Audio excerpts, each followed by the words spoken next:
Hey, welcome back to the High Siren Pub. I'm Siren, and I'm back with more spooky tales. Today's stream is going to be longer than the others have been, so I hope that it will make up for how long I have not been on here. So have your drinks ready and get yourselves comfortable, and I'll be chilling in the chat with you guys as always.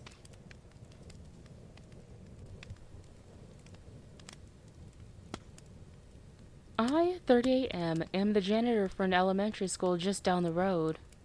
I love my job. I take pride in making the school look great for the start of every class day.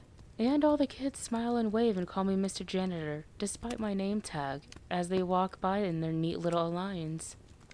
At least everything was great, until the crash. One morning, 7 o'clock sharp as always, I was turning out of my driveway to hurry to the school.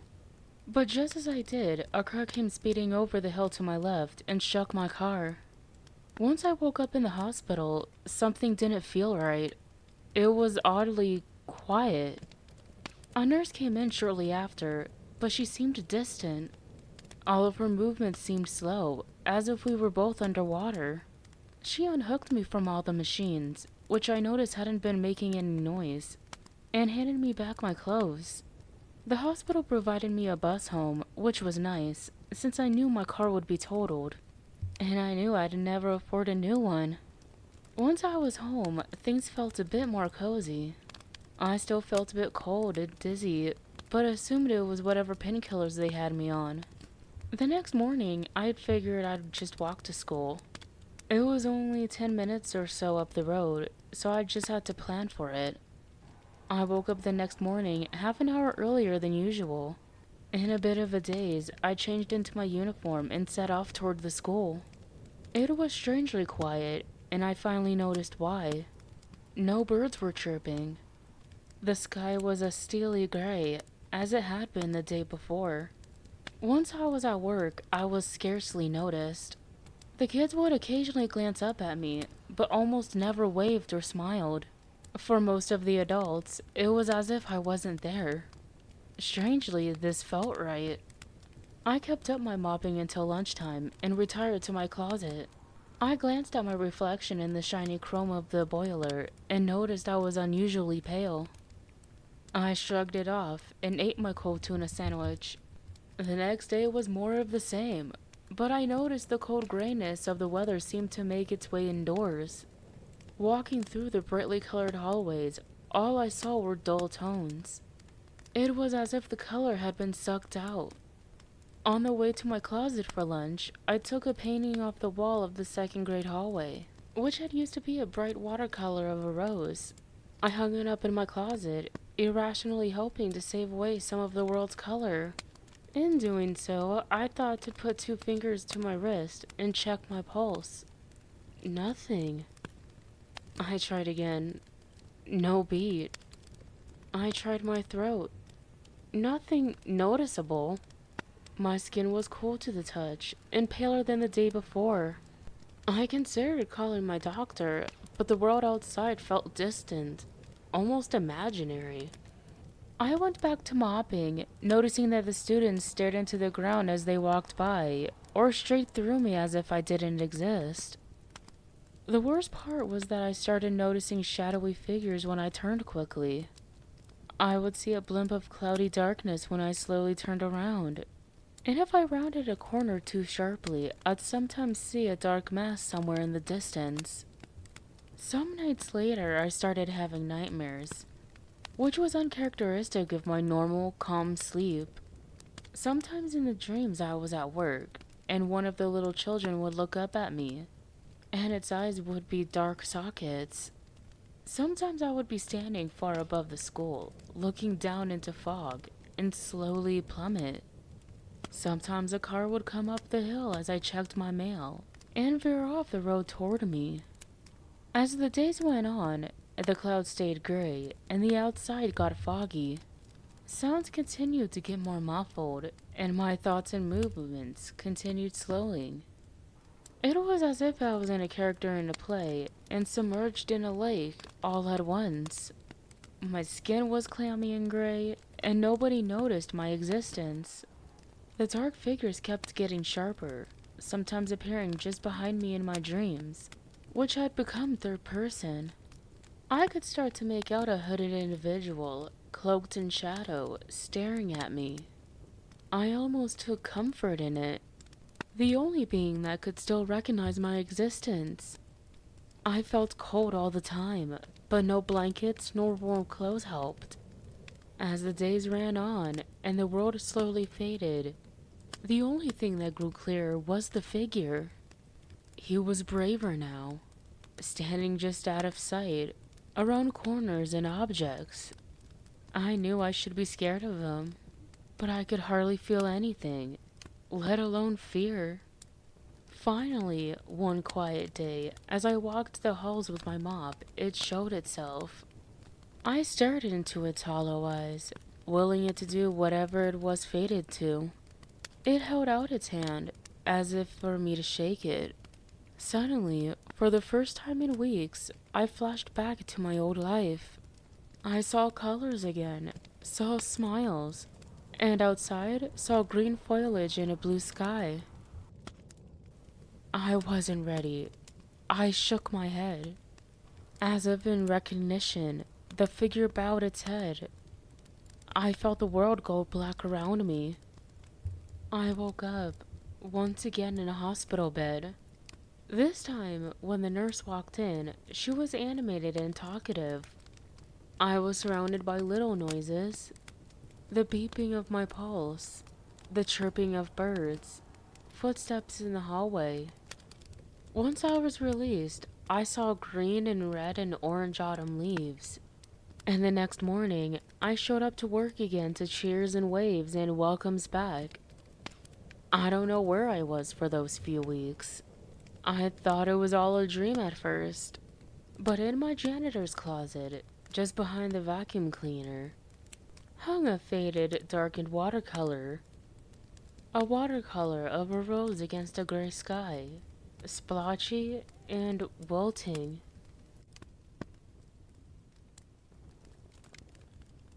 I had always loved the small, picturesque town of Miller's Crossing, a place where everyone knew each other and crime was practically non-existent. So when I inherited my grandmother's old Victorian house on the edge of town, I was thrilled. My grandma had passed away a few months back, leaving behind a lifetime of memories and a house filled with antique furniture and dusty knickknacks. I decided to move in temporarily to sort through her belongings and maybe get a change of scenery. The first few days were uneventful.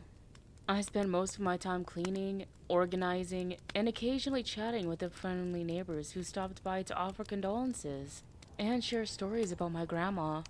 It wasn't until the fourth night that things started to get strange. It began with the knocking. I was in bed, just about to drift off to sleep, when I heard a soft, rhythmic knocking coming from downstairs.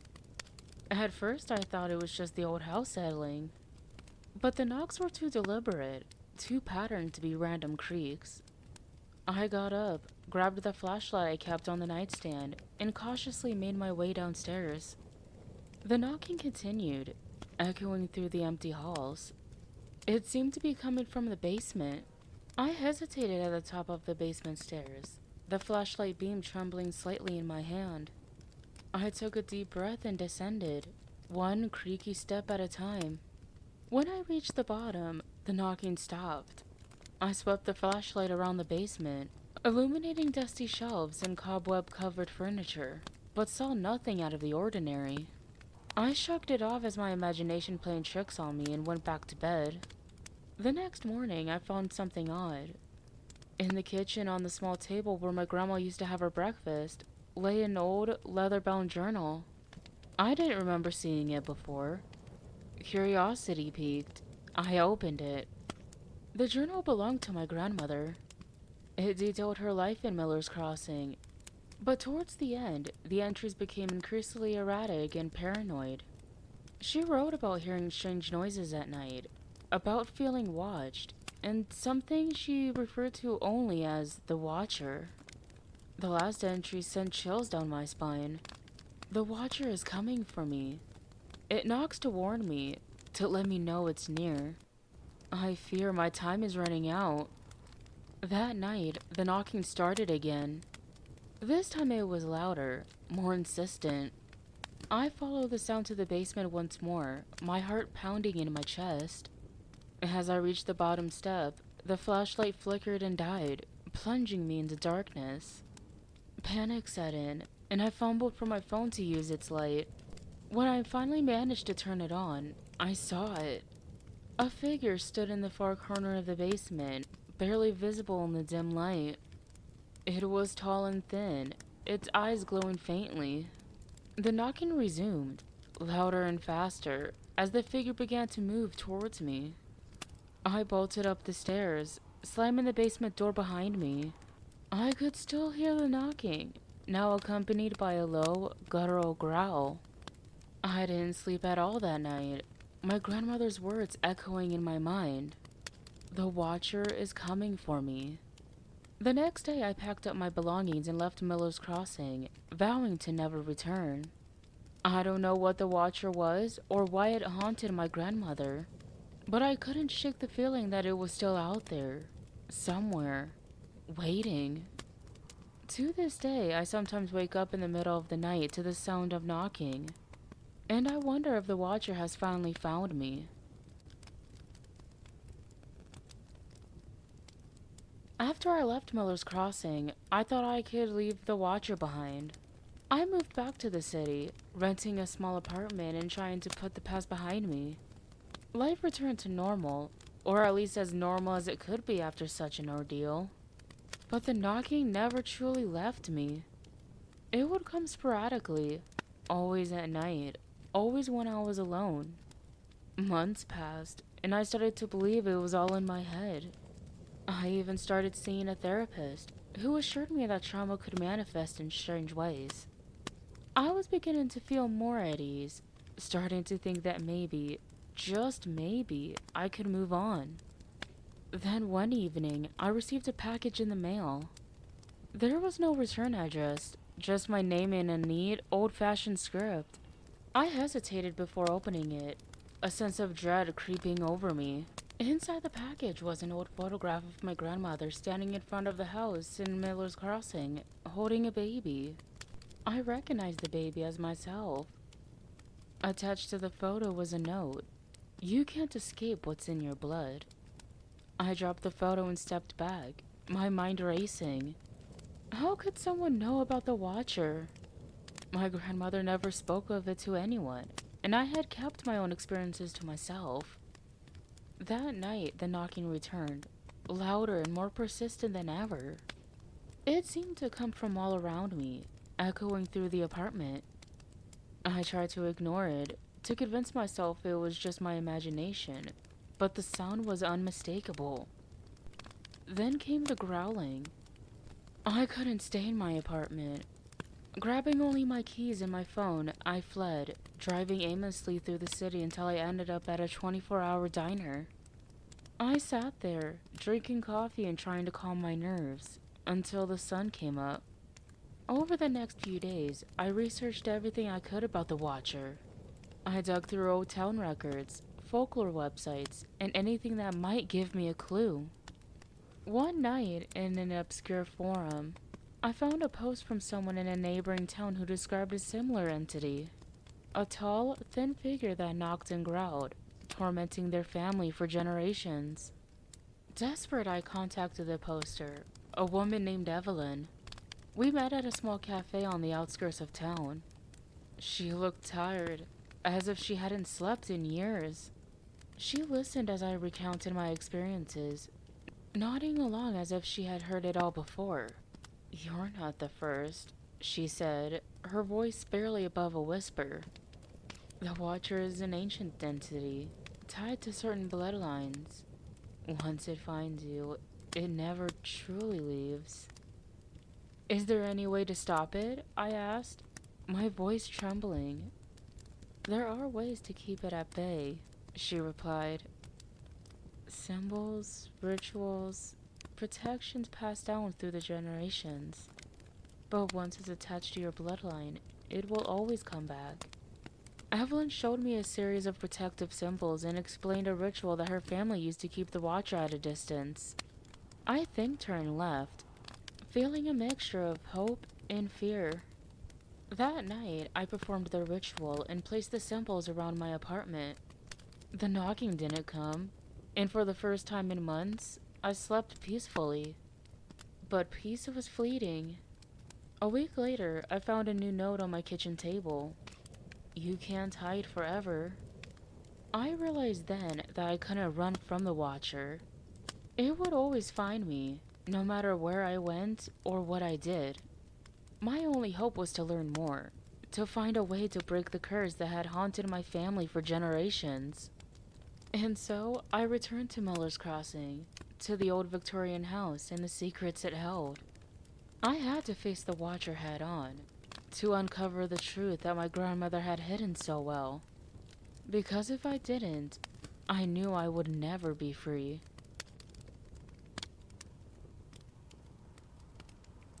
Returning to Miller's Crossing felt like stepping back into a nightmare. The old Victorian home loomed ominously at the end of the street, its windows dark and lifeless. I parked my car and stared at it for a long moment, summoning the courage to go inside. The protective symbols and rituals Evelyn had taught me were my only defense against the Watcher, and I clung to them like a lifeline. The house smelled of dust and decay, as if it had been abandoned for years rather than months. I made my way to the basement, the air growing colder with each step. The door creaked as I opened it, and I felt a chill run down my spine.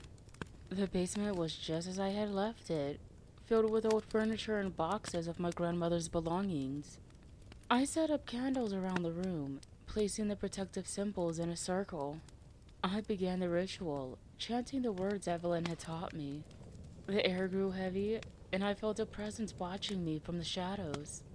The knocking started again, but this time it was different. More insistent, more demanding. As I finished the ritual, the candles flickered and went out. The room plunged into darkness, and I heard the growling, closer than ever before. My flashlight flickered to life, and I saw it. The Watcher, standing at the edge of the circle. Its eyes glowed with a malevolent light, and its form seemed to shift and waver. You cannot banish me, it hissed, its voice echoing in my mind. I am bound to your blood. I will always find you. Summoning all my courage, I stepped forward, holding out the symbols. What do you want? I demanded. The Watcher paused, as if considering my question. You carry a curse, passed down through your family. Your grandmother tried to hide it, but she failed. The curse is tied to this house, to the land it stands on. To break it, you must understand its origin. With that, the figure vanished, leaving me alone in the dark. I knew what I had to do. I spent the next few days combing through my grandmother's journals and old town records, piecing together the history of the house and my family. I discovered that the land had once belonged to a man named Jonathan Miller, one of the town's founders. He had been accused of witchcraft and executed in the late 1600s, cursing the land and all who lived on it with his dying breath. My ancestors had unknowingly built their home on the cursed ground, and the Watcher was the manifestation of that curse. Armed with this knowledge, I sought out Evelyn once more. Together, we devised a plan to lift the curse. It required a powerful ritual, one that would break the bond between the Watcher and my bloodline. It was risky, but it was my only hope. We prepared everything in the basement of the old house, setting up an intricate array of symbols and candles. As night fell, we began the ritual. The air grew heavy, and the temperature dropped. The knocking started again, echoing through the house. The Watcher appeared, its form more solid than ever before. It howled and raged as we chanted the words of the ritual, trying to break through the circle. The candles flickered wildly, and I felt a surge of energy building around us. With a final, desperate chant, the circle of symbols glowed brightly, and a shockwave of energy burst from the center. The Watcher shrieked and dissolved into a cloud of darkness, which was sucked into the earth beneath the house. The air cleared, and the knocking stopped. For the first time, the house felt peaceful. The curse had been lifted. Evelyn and I stood in silence for a moment, taking in what we had accomplished. "It's over," she said, her voice filled with relief. I nodded, feeling a weight lift from my shoulders. "Thank you," I said, grateful beyond words. As I left Miller's Crossing for the last time, I knew that the Watcher was truly gone. The nightmare was over, and I could finally move on with my life. But I would never forget the terror I had faced or the strength it took to overcome it. The past would always be a part of me, but now, at least, it wouldn't control my future. My great-grandfather John was the closest thing to a ghost I'd ever seen. He was very much alive, at least in the physical sense, but there was a sense of death and sadness that seemed to haunt him. Even as a child, I was attuned to it. On the sunniest days, he hid in the shadows. In the times of happiness and laughter, his face was full of agony and despair. He never showed much interest in me or my mother's mother, who was his daughter June, or my mother's mother's mother. That would be his wife, my great-grandmother Cora. He showed so little interest in the matter, in fact, that when he awoke a few years ago to discover my great-grandmother Cora deceased beside him in bed, he left her there while he ate a breakfast of toast and coffee. Only after he had finished his breakfast and dressed for the day did he pull out the yellow pages to phone the morgue, requesting they send someone around when they had the chance to sort this mess out. Instead, the police came. They asked my great-grandfather John a lot of questions, and they had a look around the house. At the end of their investigation, though, they determined that my great-grandmother had died in her sleep from natural causes. And the only thing my great-grandfather was guilty of was having a cold heart. My great-grandfather John came to live with us after that, because as my mother put it, where else could he go? The arrangement only lasted a year. I was a senior in high school at the time, and I remember seeing my great-grandfather's presence in my home as an invasion. I hated how my mother made us act differently around him. Made us pretend that we were refined and polite, when really we were the sort of dysfunctional family that communicated with slammed doors and explicitives. "I don't want your great-grandfather to think that all you do is play video games," she said as she unplugged my PlayStation from the downstairs TV, boxing it up and instructing me to keep it hidden in my room. She replaced it with a stack of books that none of us had read. Classics like Moby Dick and Robinson Crusoe. My mother also cleaned off our dining room table, which for years had served as a dumping ground for random trinkets and clutter. Everything from elementary school art projects to delinquent credit card bills. "We're going to have a home-cooked meal together every night, like a family," she insisted.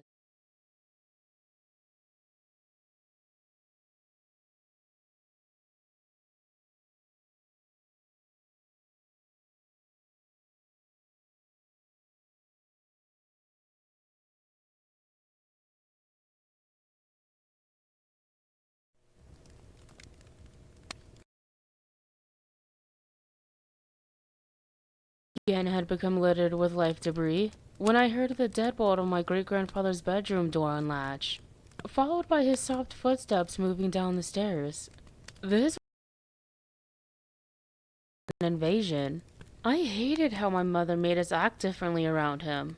Made us pretend that we were refined and polite, when really we were the sort of dysfunctional family that communicated with slammed doors and explicitives. "I don't want your great-grandfather to think that all you do is play video games," she said as she unplugged my PlayStation from the downstairs TV, boxing it up and instructing me to keep it hidden in my room. She replaced it with a stack of books that none of us had read. Classics like Moby Dick and Robinson Crusoe. My mother also cleaned off our dining room table, which for years had served as a dumping ground for random trinkets and clutter. Everything from elementary school art projects to delinquent credit card bills. "We're going to have a home-cooked meal together every night, like a family," she insisted. The charade only lasted for a few weeks. A few weeks of my mother smiling tensely in forced conversation. my father and I scowling impatiently, and my great-grandfather John ignoring us all, lost in his own world. Before my mother finally realized it was a lost cause and gave up. After that, my great-grandfather mostly kept to himself. He went to bed at 7 every night, locking himself into his bedroom. When he moved in, he installed a deadbolt on his door. His door would remain the following morning. He wouldn't come out until we were all gone. My parents at work, and he at school. What he did during the day, I still to this day have no clue. All my life, I had known my great-grandfather John as a quiet and reclusive man. As I got older, I decided that the way he treated his family made him a cruel and selfish man. My opinion of my great-grandfather changed one night, during the year he lived with us, what would turn out to be the last year of his life. My parents were celebrating their anniversary with an impromptu trip to the coast. They had long given up on their marriage and on enjoying each other's company. A poorly planned trip to a deserted beach town, gray with winter and shuttered for the off-season, was the final nail in the coffin. They announced their plans to a divorce a few months later. The trip left me alone with my great-grandfather for a week, and I enjoyed most of that time ignoring my curfew and playing my PlayStation on the downstairs TV. One night, I was sitting downstairs doing my homework at the dining room table, which again had become littered with life debris, when I heard the deadbolt on my great-grandfather's bedroom door unlatch, followed by his soft footsteps moving down the stairs. This was hours after his usual 7 p.m. bedtime, so I was curious what had brought him out of bed. A snack? A drink? Some fresh air? In the months that we had lived together, I had learned not to bother greeting my great-grandfather. He rarely acknowledged me anyways. So that night, I was shocked when he padded over and took a seat directly across from me at the table, clearing a spot for his hands to rest. "I'm going to die soon," he told me, looking me square in the eye, "and I need to tell you something before I go." He had already had my full attention, but I was so intrigued that I closed my textbook and pushed my homework away. "Don't interrupt," he instructed. "Don't speak until I've finished." I nodded my acceptance of his terms, and then he began. "I was born in the Philippines, in what you would probably call a straw hut," he said. "My mother had already decided for me that I was going to be American. I wasn't allowed to learn Tagalog, only American English. My mother only spoke to me using the very broken bit of English that she knew. My only source of conversation and companionship came from the radio. She had it tuned to a station that had broadcast in English, and she would sit me down, instructing me to listen. Sometimes she'd repeat the English phrase she heard, to make sure I was listening. But neither of us spoke English, and neither of us knew what the sounds and syllables coming out of the radio meant. Listening to my great-grandfather speak was strange for several reasons. First, in the span of 2 minutes, he had already said more to me than he had my entire life. Second, because the way he spoke, it sounded like he was reading a story from a book or reciting something from memory. Every word seemed carefully chosen, carefully crafted together. When I was old enough to be useful, my mother gave all the money she had to a fisherman who promised to take me to America. I'm not sure what she hoped would happen once I got there. I was just a scrawny boy with brown skin. I didn't speak, and I didn't seem to listen either. Anyone that saw me would have assumed I was deficient. The fisherman took me to sea. It was months before I saw land again, but luckily I didn't know what time was back then. The fisherman was a talkative man, and he insisted on speaking to me, whether I understood him or not. He taught me the names of all the different parts of his ship, the tools he used, the fish we caught. Once I had learned those words, he taught me about the stars in the sky, and how I would never get lost as long as I remembered where they were. He taught me the names of the fish we caught, and the legends about the monsters that lived in the sea.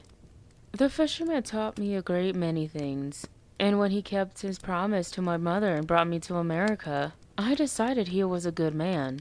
We arrived in Alaska, and no sooner had my feet touched the dock in Ketchikan, he offered me a job on his boat. He paid me better than he needed to. Better than the other brown boys who were shuttled over on crowded boats and made to work in factories. And he let me rent a room in his house with a cot to sleep on and a hot meal each night. He charged me a fair rent for the room, which he deducted from my wages every month. Our arrangement taught me two new words: integrity and respect. A man of integrity always pays his own way, he told me. He explained that he charged me rent out of respect for my integrity. We spent a lot of time at sea. Sometimes there were storms, and the sky would rain sharp shards of ice, and the sea would rock with massive waves, reminding us of how tiny we were. Other times, when the sea was smooth and the sky clear, the crew would remedy boredom with spirits and other exotic spoils that they had required in their travels. When they had drowned their sorrows in these spirits and smoked pipes filled with their funny grass, and their eyes were glassy and their cheeks red, they'd tell stories. You can imagine the sort of stories. Legends of lost treasure, of pirates, of sea monsters and mermaids. Always the same sort of thing.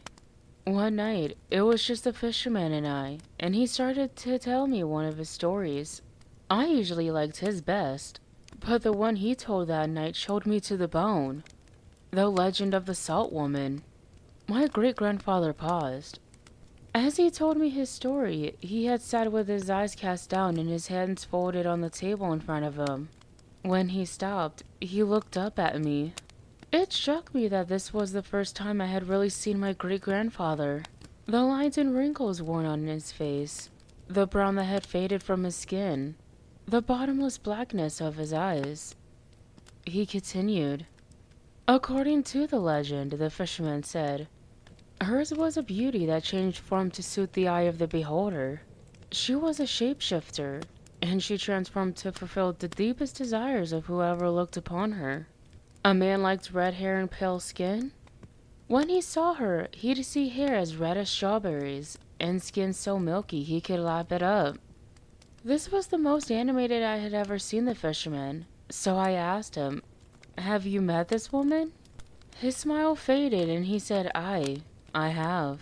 So I asked the fisherman what she looked like when he saw her. He said, why, she had hair as red as strawberries, and skin so milky I could lap it up. I laughed, but he didn't. So I asked him what happened when he met this red-haired woman of his dreams. The Salt Woman is a jealous god, he explained. Once you've seen her beauty, it's your curse to love her forever. If you reject the Salt Woman, she will shift into her original form, to something demonic and hideous. She's a devil in disguise, and once you've seen her for who she truly is, the legend says you'll turn to salt. A fisherman's first love is the sea, the fisherman said. When the Salt Woman realized that I had betrayed her by loving something more than I loved her, she began to shift before my eyes. I asked the fisherman how he had been spared of the Salt Woman's horrible punishment. He told me that he shut his eyes and ran, blindly. Unfortunately for the fisherman, though, the Salt Woman can't be outsmarted. She follows those who betray her. She haunts them. The Salt Woman stalks them, lurking in every shadow and hiding in every dark corner. It becomes her game, and it's excruciating. But in the end, she always wins. My great-grandfather was still looking at me, this grave expression filling his face. I kept my promise not to interrupt, and waited for him to continue. I stayed with the fisherman for several years, he said finally, until his skin turned pale gray and he started coughing up blood. I wasn't sure what was going to be the death of him, the Salt Woman from his story, or the cancer festering in his lungs. Ultimately, he wasn't willing to die at the hands of either. One clear winter night, while we were out at sea, he jumped from the ship and into the black water below. I suppose if you believe the legend of the Salt Woman, you'd say he won. After the fisherman died, I decided to start my own company. The fisherman had left me his boat and a small sum of money, in addition to a wealth of invaluable skills and knowledge. I established myself in Alaska and got a place of my own in Ketchikan. I sent some money to the Philippines, along with letters and packages, but these were all eventually returned to me. No explanation, just return to sender. One problem that couldn't be cured with money or success was loneliness, my great-grandfather said. Without the fisherman around, I was fiercely lonely. The other men in town had a tendency to keep company with the loose-moraled harlots that slunk around flaunting their flesh, like their bosoms were a kind of wealth. I remembered the story of the fisherman, though, and avoided these temptations. Instead, I went to Mass, and that's where I met a woman named Beth. She was modest and ordinary in every sense of those words, but she was kind and loyal. Like me, she was a transplant in Alaska, and like me, she found that the only thing colder than a winter day is the bitterness of being alone. After a brief courtship, we married. By the end of that year, she was with child. A mixture of excitement and pride burned in my cheeks. I hadn't known that my great-grandfather had been married before Cora. I felt honored, like he had selected me to be his confidant. I wondered who else had been trusted with this privileged information. You probably don't need me to remind you, my great-grandfather said, that it was quite controversial for a brown man to marry a white woman, even in Alaska. I was a brown Filipino. She was a white Russian. Those things don't mix, and our union was something of a controversy, even to the locals who looked at me with a measure of respect. But Beth didn't care about what the gossip or the cruel things that the other wives in town whispered to each other when she walked by. She didn't care about the color of my skin. She didn't care that our child would be brown, like me. Our son was born with a head of dense black hair that stood up straight. He had my nose pressed flat against his face, and the same ivory skin and constellation of ginger freckles as his mother. Beth named him John, after me. I thought it was an honor I hadn't yet earned, but she insisted. Things got hard after the baby. There never seemed to be enough money. We never seemed to get enough sleep. I worked harder than ever before. I was never home, always at sea. I'd dock in strange new cities where I was surrounded by strange faces I didn't recognize. This next part I'm ashamed of, my great-grandfather said. There's no excuse, no amount of loneliness or desperation. The fisherman taught me about the word integrity, and since then, I've learned that integrity means being able to admit what you've done wrong. The fisherman also taught me about the salt woman, but even his warning couldn't save me from my own foolish humanity. My great-grandfather had cast his eyes down again. He was staring at the table, at his hands, as if there were dirt beneath his fingernails that he wanted gone. I was lonely when I met her, he said. She was the prettiest thing I had ever laid eyes on, just like the fisherman said. Brown skin the color of molasses. After months trapped with the stench of fish and sea, she smelled like lavender. I don't need to tell you the details, he said. Suffice it to say, I was drunk.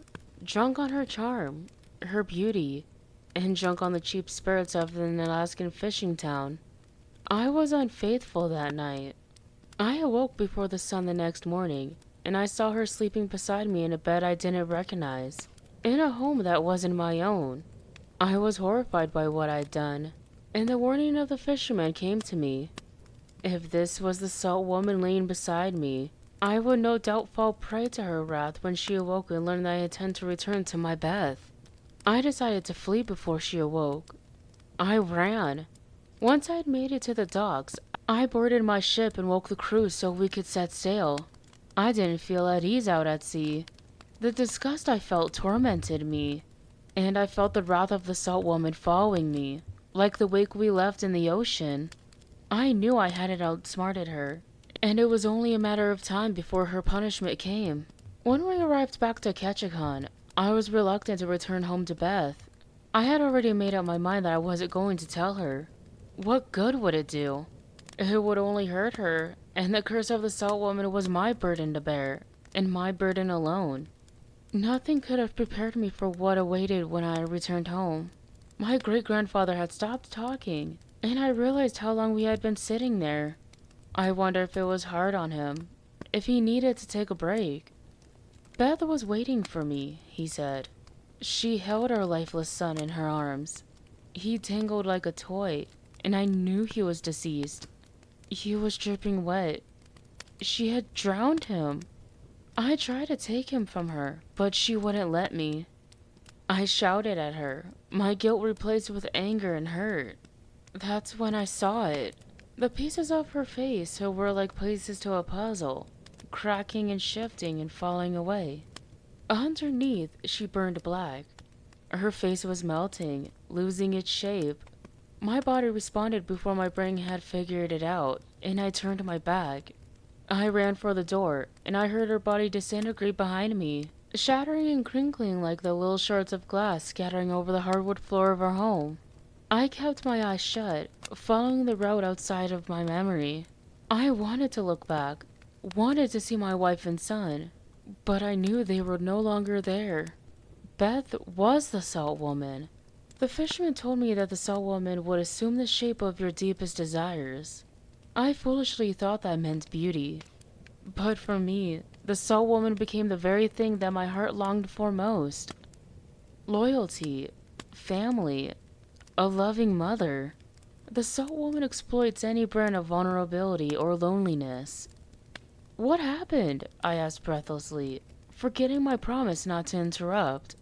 My great-grandfather didn't seem annoyed. His hands rose from the table for the first time and he rubbed his temples. She hasn't left me since that day, he said. Just like the fisherman warned me, she has haunted me endlessly. Everywhere I go, I feel her presence. I hear the cries of our infant son. I know she's coming for me. I can feel it. We sat in silence, the story dissolving in my mind like a cube of sugar dropping in hot tea, furling and unfolding. Then my great-grandfather excused himself. It was long after midnight, and he said he needed to get some rest. He stopped at the foot of the stairs and slapped my back with the palm of his hand. He didn't say anything, but he didn't need to. I didn't sleep a wink that night. My mind was racing with questions I wanted to ask, details that I needed to clarify. A few times I was tempted to walk down the hall and hammer on his door, to wake him up and ask. That's how desperately I wanted to know more. But I didn't. It could wait until the morning, I reasoned with myself. That night would be the last time I ever saw my great-grandfather. The police reports say he went missing from his bed. That's the official explanation. But I know better. When my parents returned home the next morning, they found his door unlocked. They pushed it open to discover that he was indeed missing from his bed. In his place, there was a pile of salt. In the years that followed my great-grandfather's death, I was profoundly disturbed by the stories he told me. The legend became so ingrained in me that I followed my great-grandfather's footsteps to Ketchikan and asked around about the legend. It took me a while before I found someone willing to talk to me, but they told me the story. It matched my great-grandfather's rendition, almost word for word. There was only one detail that my great-grandfather had left out. The curse doesn't strike randomly. It's passed on by the men that survived the Salt Woman. When they tell the legend, it spreads the curse. It selects the Salt Woman's next victim. Like a disease. If that's true, then that means the fisherman passed the curse to my great-grandfather when he told him the story. And when my great-grandfather told me the story that night at my parents' dining room table, then I stopped typing. I looked up across the bedroom to my beautiful wife, asleep in our bed. No. That part of the legend can't be true. Right?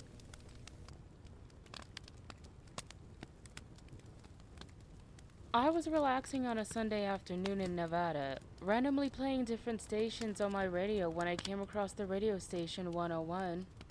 At first, the radio was static, and as I was about to turn on another station, I heard a male voice say numbers. After 2 minutes of the male voice reading the numbers, I realized those were coordinates. I wrote them down on paper, and when the static was back on, I turned off the radio and I headed for my light blue truck. I started driving towards the coordinates, and I traveled to North Nevada. When I arrived at the location, I saw a field stretched out in front of me. So I grabbed my shovel, and when I located the coordinates, I started to dig.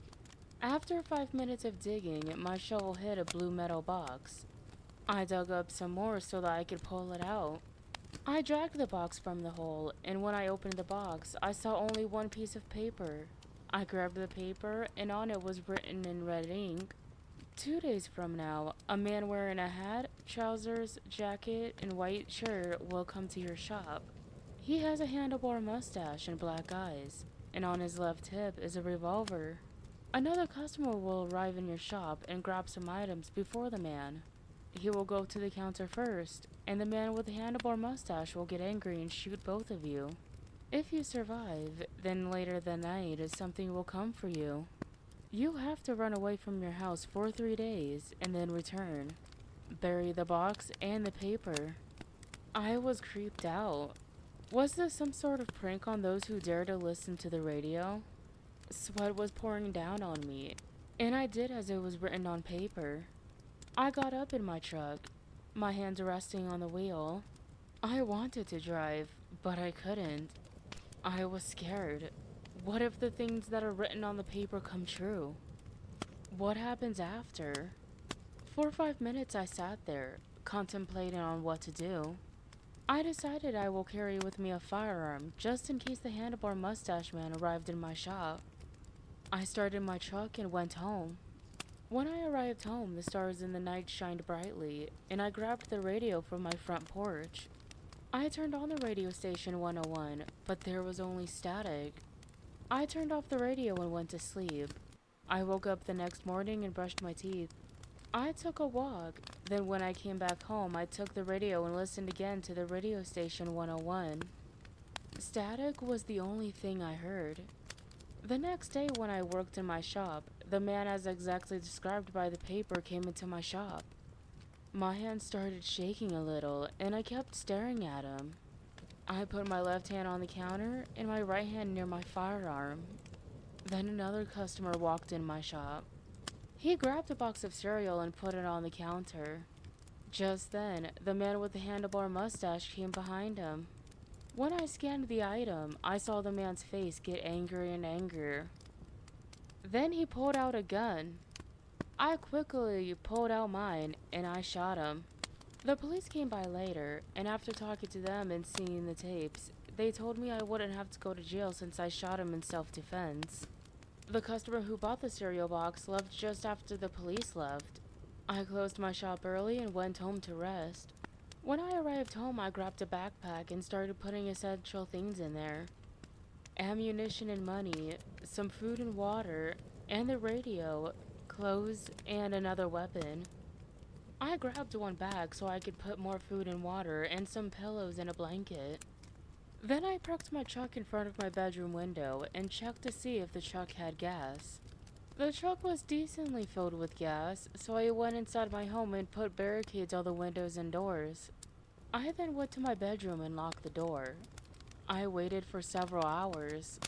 At around 12 a.m., just when I thought that there wouldn't be any physical attacks and that I would be safe, I heard my front door get punched through, and a mighty roar echoed throughout my house. I grabbed my backpack and bag, and I quietly got out of the window. As I closed the window, I could hear the lower floor rooms get destroyed. I jumped down my truck, and I got inside. I put my backpack and the bag on the next seat, and I started the truck. I drove, and when I was about 50 feet away from my house, I heard my bedroom window get destroyed. And after 5 seconds, I heard a loud noise. I didn't stop driving until the clock inside of my truck read 6 a.m. I then drove off the road and halted my truck. I pulled out the radio, and when I put the radio station 101 on, this time I only heard silence on the radio. After what happened, I decided my safest option would be staying at a hotel. I drove to the nearest hotel and I went to the counter. Behind the counter was a young man with blonde hair and blue eyes. I checked his name tag and his name is William. I started the conversation. Hey, do you have any rooms that are available? Of course we do, he happily replied. He was quite jumpy in his response. But you will have to wait some time until we get you the keys to the room. Why? He looked at his computer, then he looked at me, then he started speaking. Well, first we have to check if the room is clean, and then check if electricity works just fine. Since we don't want you to have any problems that will last for about 15 minutes. My hands were on the counter. I looked behind the rows of keys. He picked up a phone and called someone. I waited until he finished the conversation, then I decided to ask him, "How old are you, and when did you start working?" He was a bit startled by my questions, but he answered quickly. "I'm 21 years old, and I started working here 3 months ago." I spoke on the phone. "In 15 minutes, I will give you the key to your room." I stared at the floor. Then after 5 seconds of silence, I decided to ask him one more question. "Anything unusual happening in this hotel?" I looked up at him and saw that his face was serious. "There isn't anything unusual that's happened, or that is happening in this hotel." I didn't say anything and I just grabbed my bags and sat on a chair. I waited, and after 15 minutes I saw him getting nervous, and after 5 more minutes he called and had a conversation.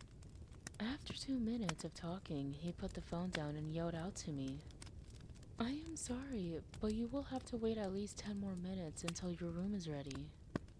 "What is wrong?" I replied.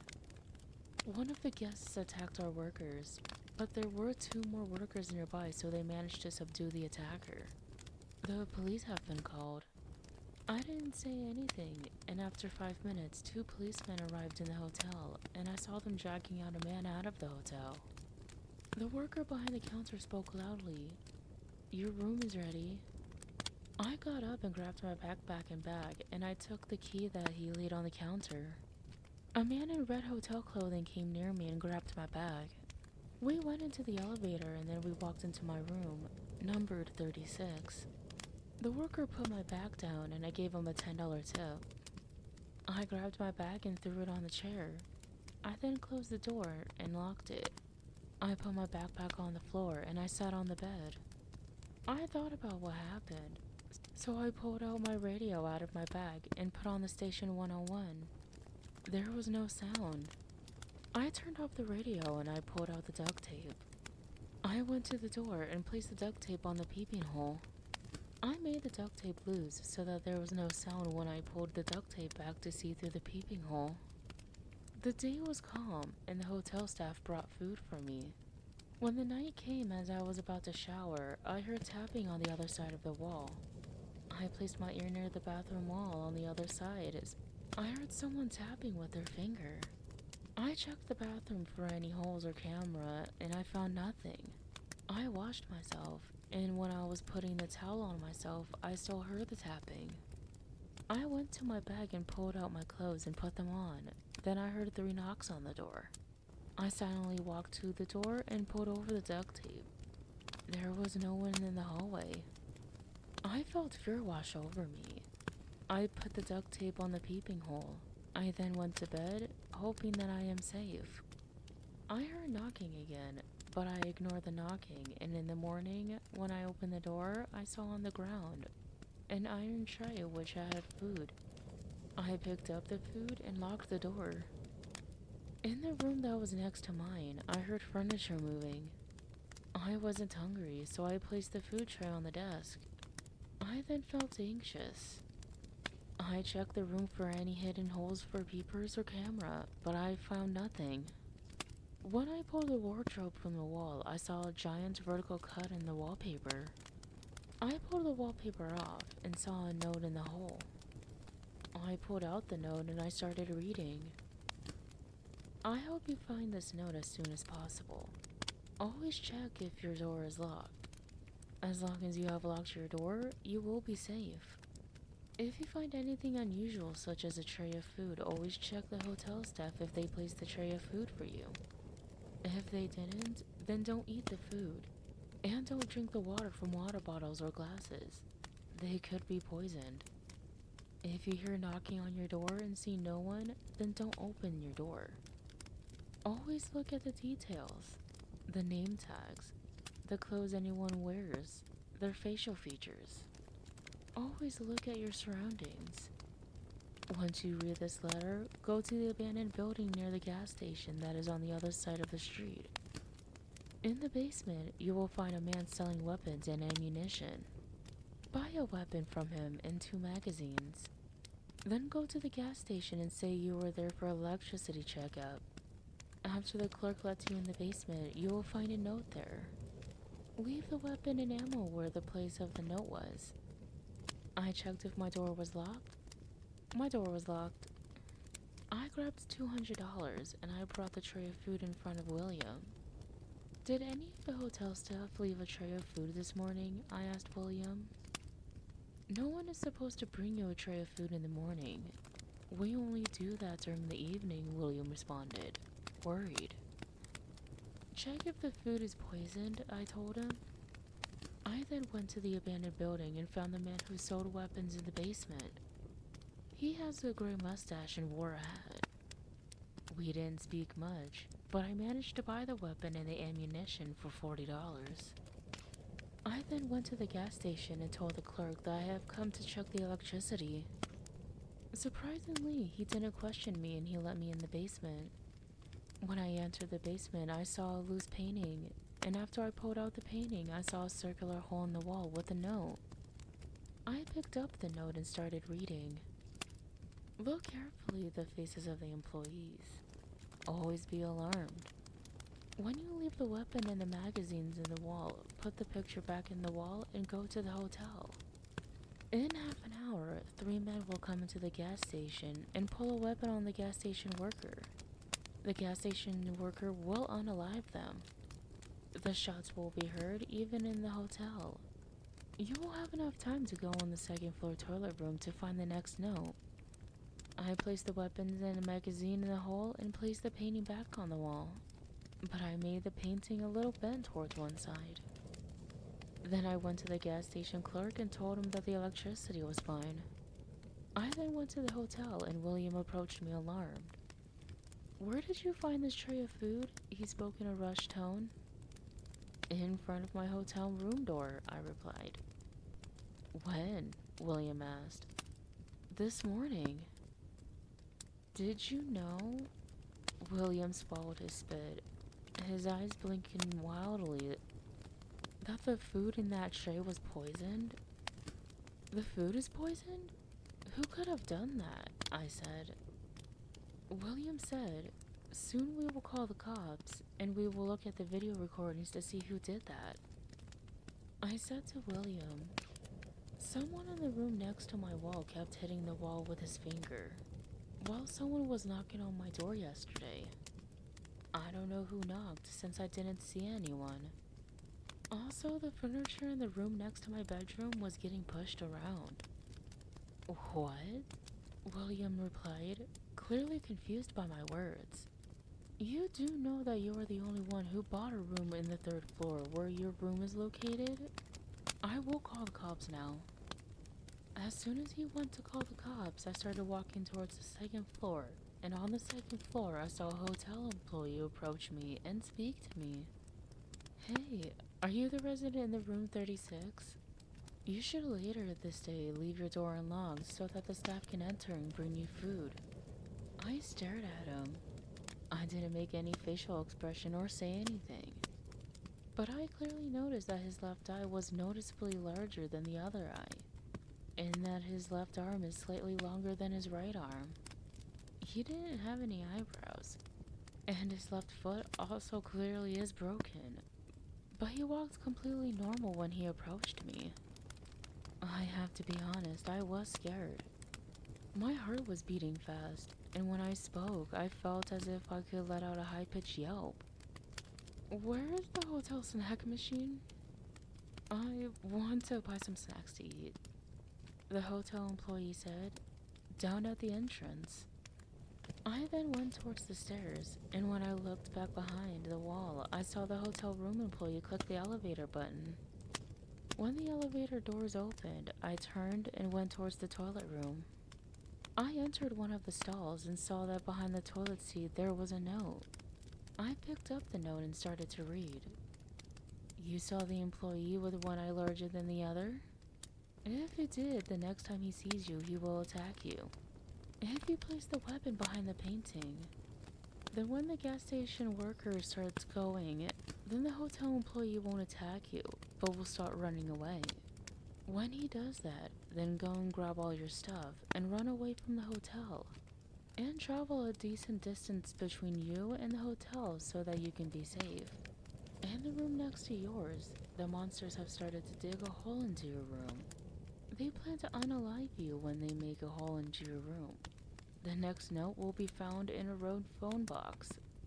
I put the note in my pocket, and I ran to my room and gathered all my things.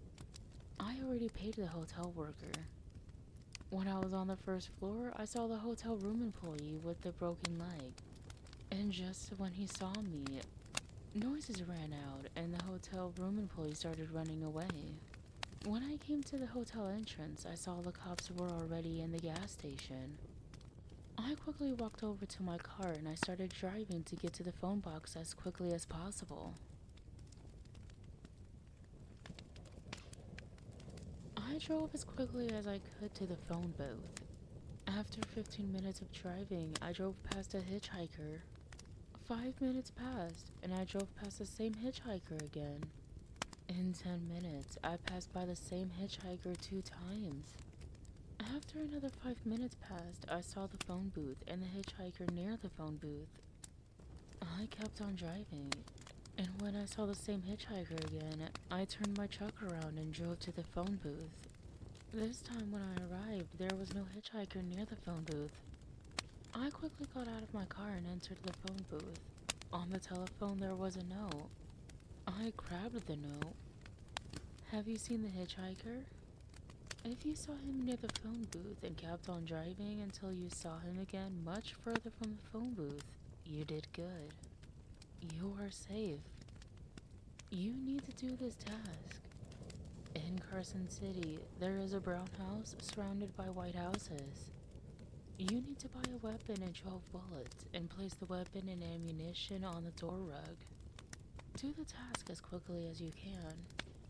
Another note will be waiting for you in the phone booth when you complete the task.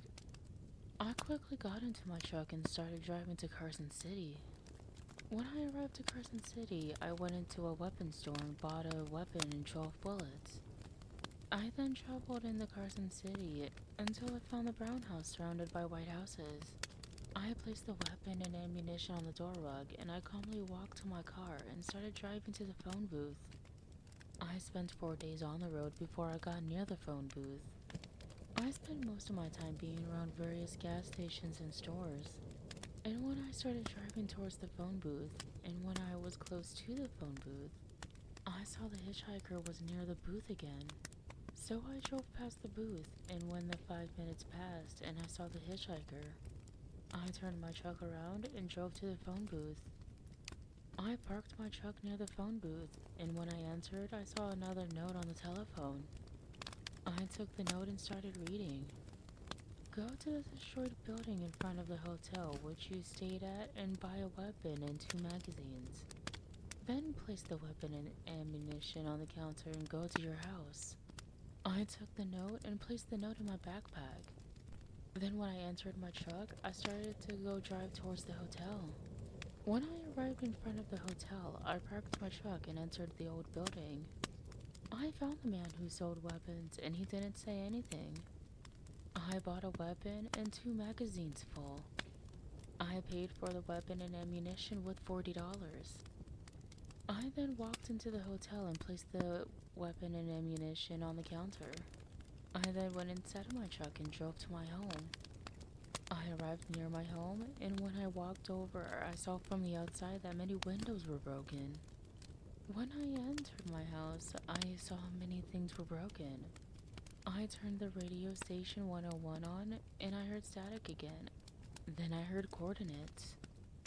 Then I turned off the radio and entered my truck and drove towards the coordinates. When I was exactly at the coordinates, I dug and found a box. I opened the box and saw a note, $4,000, and 1 grenade.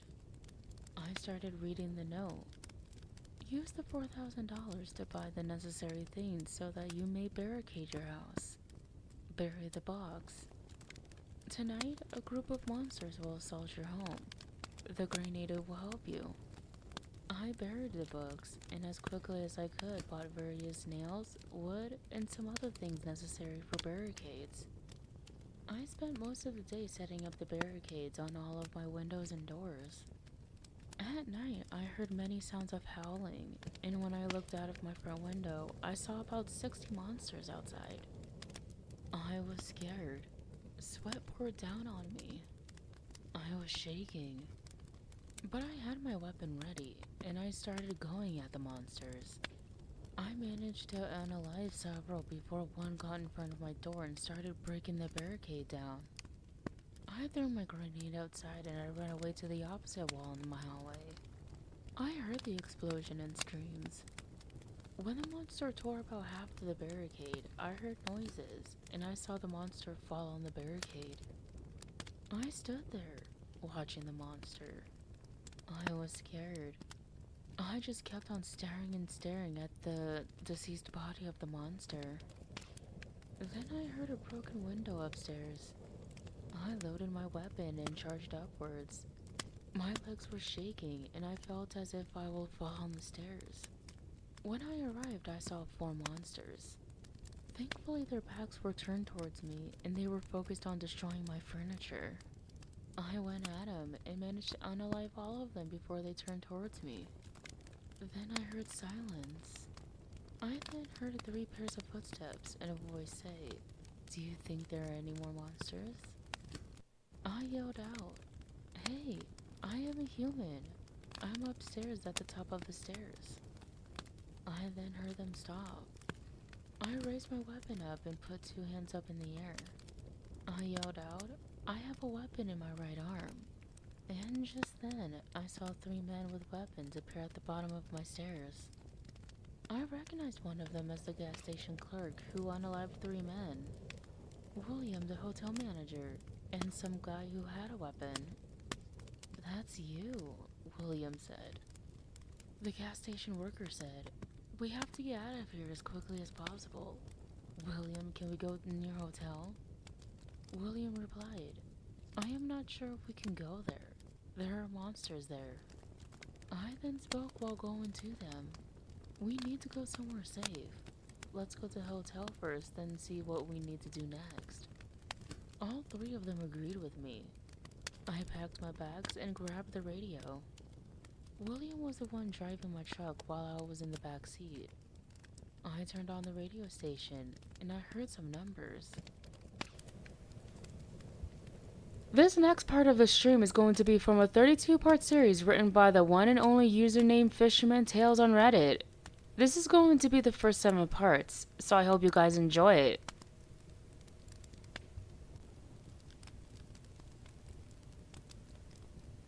I'm sure y'all are familiar with the stereotype that Appalachia is home to a bunch of recluse inbred mountain people. Most Appalachians find this offensive, and for good reason. Most of us are not inbred. Most of us have never even met or seen someone like that. But I have. I lived down the road from one such family, the Mundys. For over 100 years, the Mundy family has lived at the house at the end of the road, each generation more inbred than the last. I don't want y'all to picture their home as some old, dilapidated Victorian manor that sits at the stain in a subdivision. This ain't like the Burbs or Edward Scissorhands. Make no mistake, the road I live on is unpaved and long. Manufactured homes and the occasional cabin sit on large lots spread up the mountain. These are lower to middle lower class families. There are a few retirees with new pickups, but overall, there ain't much money around here. My home sits about halfway up the road. On a fall day, when the trees are bare, I can look up the mountain and see part of the Mundy family. Now I said not to picture it as an old dilapidated Victorian manor because it's not. But it is old and dilapidated. It's larger than the rest of the homes on the road, but it's box-shaped, a Civil War era build. The paint is faded, the roof is in despair, there's junk spread across the property. Windows are broken and covered by plywood. It's seen better days, that's for sure. Actually, as the story goes, the Mondays were somewhat normal back in the day. The home was built in the 1800s by a Confederate veteran. He was married to his cousin, which I agreed ain't normal. But back then, it wasn't that frowned upon. Plus, I think they were second or third cousins, something like that. Anyways, Mr. Monday started a local general store. It proved to be pretty popular, and Monday became a successful businessman and a major fixture in the community. He even dabbled in local politics. Monday and his wife had 8 children, which was a typical amount back then. 5 boys and 3 girls. A couple of the boys died young of illness, and one of the daughters was unalived by a jealous lover, whom the remaining brothers dealt with violently and with fatality. Of the remaining 5 children, Levi was the golden child. He worked the general store and had interest in politics like his father. However, unbeknownst to the parents, Levi and his sister Sarah were romantically involved. Mama Mundy died early of what was most likely cancer, and Old Man Mundy subsequently fell into deep depression. He took to the bottle pretty hard. One night he went on a drunken hike and died after tumbling down the mountain. Levi, being the favorite, inherited the store, and now that the parents were longer around and disapproved, he married his sister. Now back then you could marry a cousin, and most people wouldn't mind. But marrying your sister? Well, that marriage has always been abhorred. Levi and Sarah were too in love to feel shame or embarrassment any longer, so they put the relationship out in the open for everyone to see. And that made folks pretty uncomfortable. So the locals stopped shopping at the Mundy's general store. As you can guess, no customers meant no money, so the store closed down. You might be wondering what happened to the other Mundys. Surely they weren't okay with their siblings marrying each other, bankrupting the family business, and creating little inbred babies in the house they grew up in, right? Wrong. They knew about Levi and Sarah long before the two married. And get this, they joined in on the indecency. I'll spare you the details, but story goes that there were nights that people heard some blood-curdling lovemaking taking place in that house. A real family affair. Sarah gave birth to many children, not all of which survived. And of the 6 that did, they almost certainly not were all Levi's, although they were all his blood in one way or another. When a family is so intermixed, the individual stories begin to blur.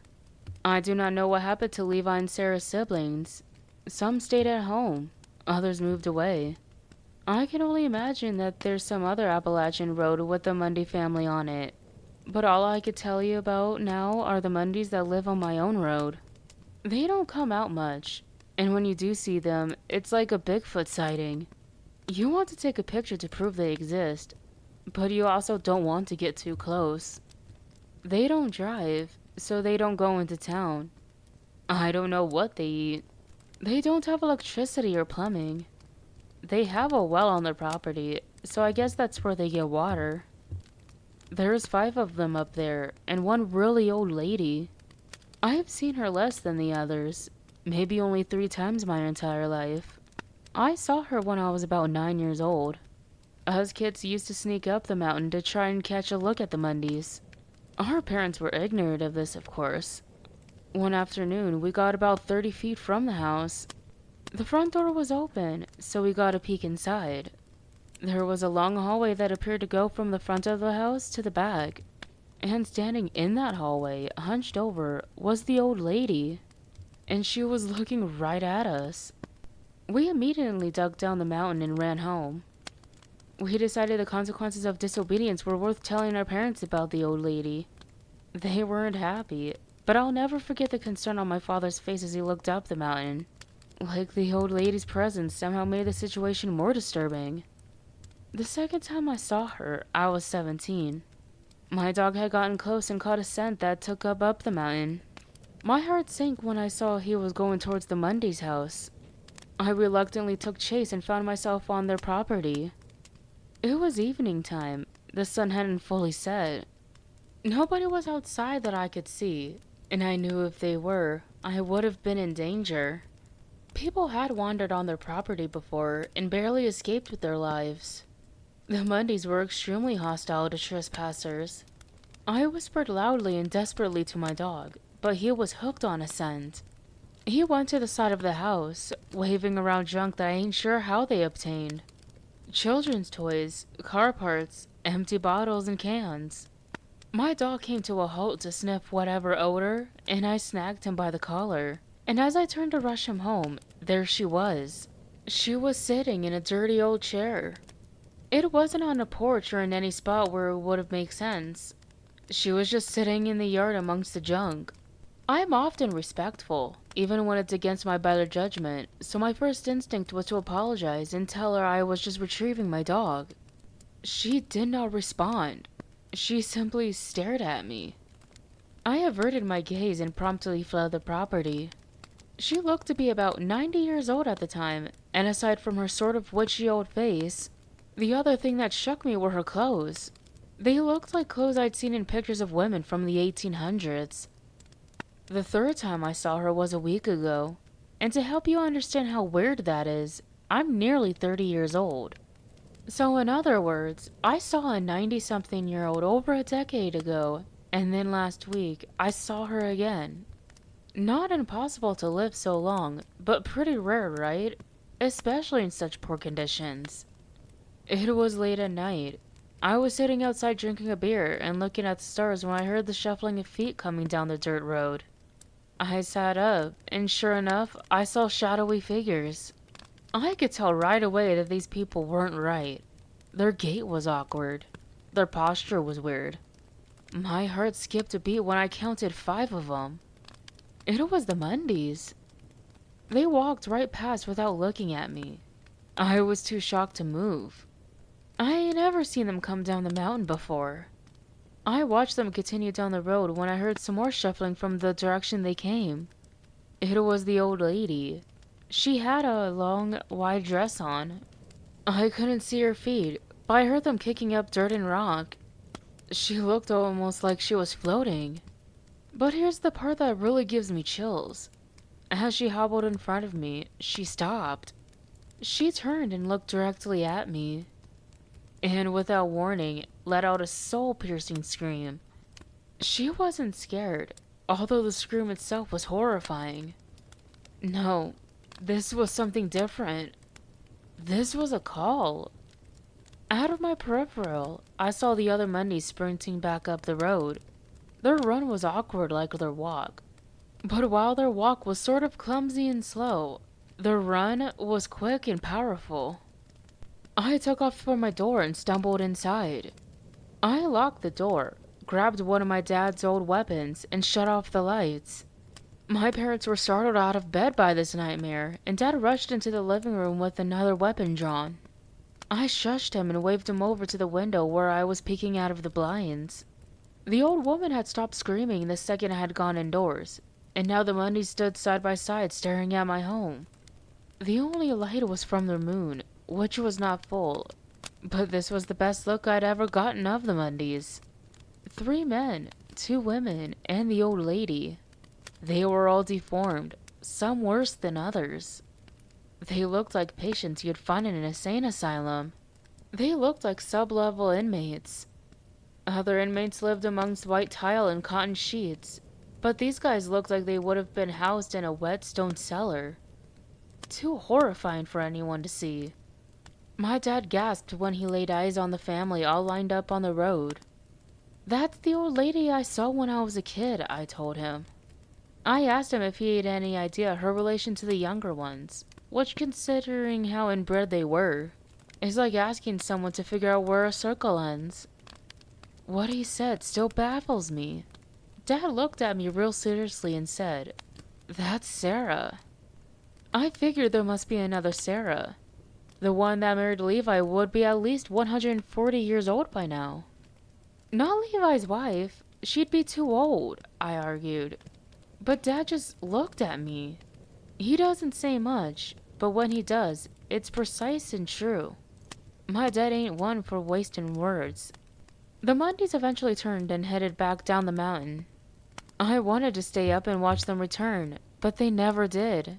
At least not back the way they came. But I've seen them since, up on their property. They must have climbed the back way, which is quite a challenge. It's steep, and there ain't any roads. I can't imagine that old lady being capable of accomplishing such a task. I kept thinking back to what Dad told me. My logical mind tells me there's no way a woman that old exists, let alone would even be capable of walking. And I ain't even heard of an old lady even half that age with the capacity to let out such a scream. But there's something that gets me. Makes me think that she truly is Sarah. The Mundys look inbred. Their faces and bodies are contorted. But the old lady is not. At least not beyond what you'd expect from aging. From what I understand, Sarah and her siblings weren't strange looking. Their parents weren't even closely related enough to muddy up the gene pool. There ain't any records on these folks. They stop after Levi, Sarah, and their siblings. However, nobody ever found any death certificates for that bunch either. Which ain't a surprise, considering the Mundys are as reclusive as they come. They're born on the mountain, and they die on the mountain. They sure as Mayor ain't sharing family events with anyone outside of that immediate household. And if you're wondering why social services or some other government agency hasn't stepped in, well, that's a mystery as well. Perhaps it's because there's just no record of them existing. And until recently, nobody saw them outside of their property. We'd all just stay away from the end of the road and pretend they didn't exist. Live and let live, I guess. However, what I discovered this morning has made me reconsider that saying. First thing I do when I wake up each morning is get out of bed and open my blinds to let the sunlight in. Upon opening them, red light flooded my room. My eyes hadn't fully woken up, so my initial thought was that there was a wildfire. I stepped outside to look and felt that it was a clear day, blue sky and all. So I knew that it was the window itself that was red. As I got closer, that was when I saw the coagulation and bits of what appeared to be hair or fur. The entire window had been smeared with blood. My family is fine, don't worry. The police came out and took a report. They were pretty apprehensive about questioning the Mundys. Told me that the Mundys don't mess with no one. They even argued with me and said it was most likely someone I knew playing a prank. One officer even accused me of doing it myself. Screw them. I need answers. I need to know who the old lady is. And why aren't there any young kids? I find it hard to believe that this generation of mutants is the one to break tradition. Maybe I'll find something that'll convince somebody to end that nightmare and move the Mundys to someplace that ain't here. I'm going in that house.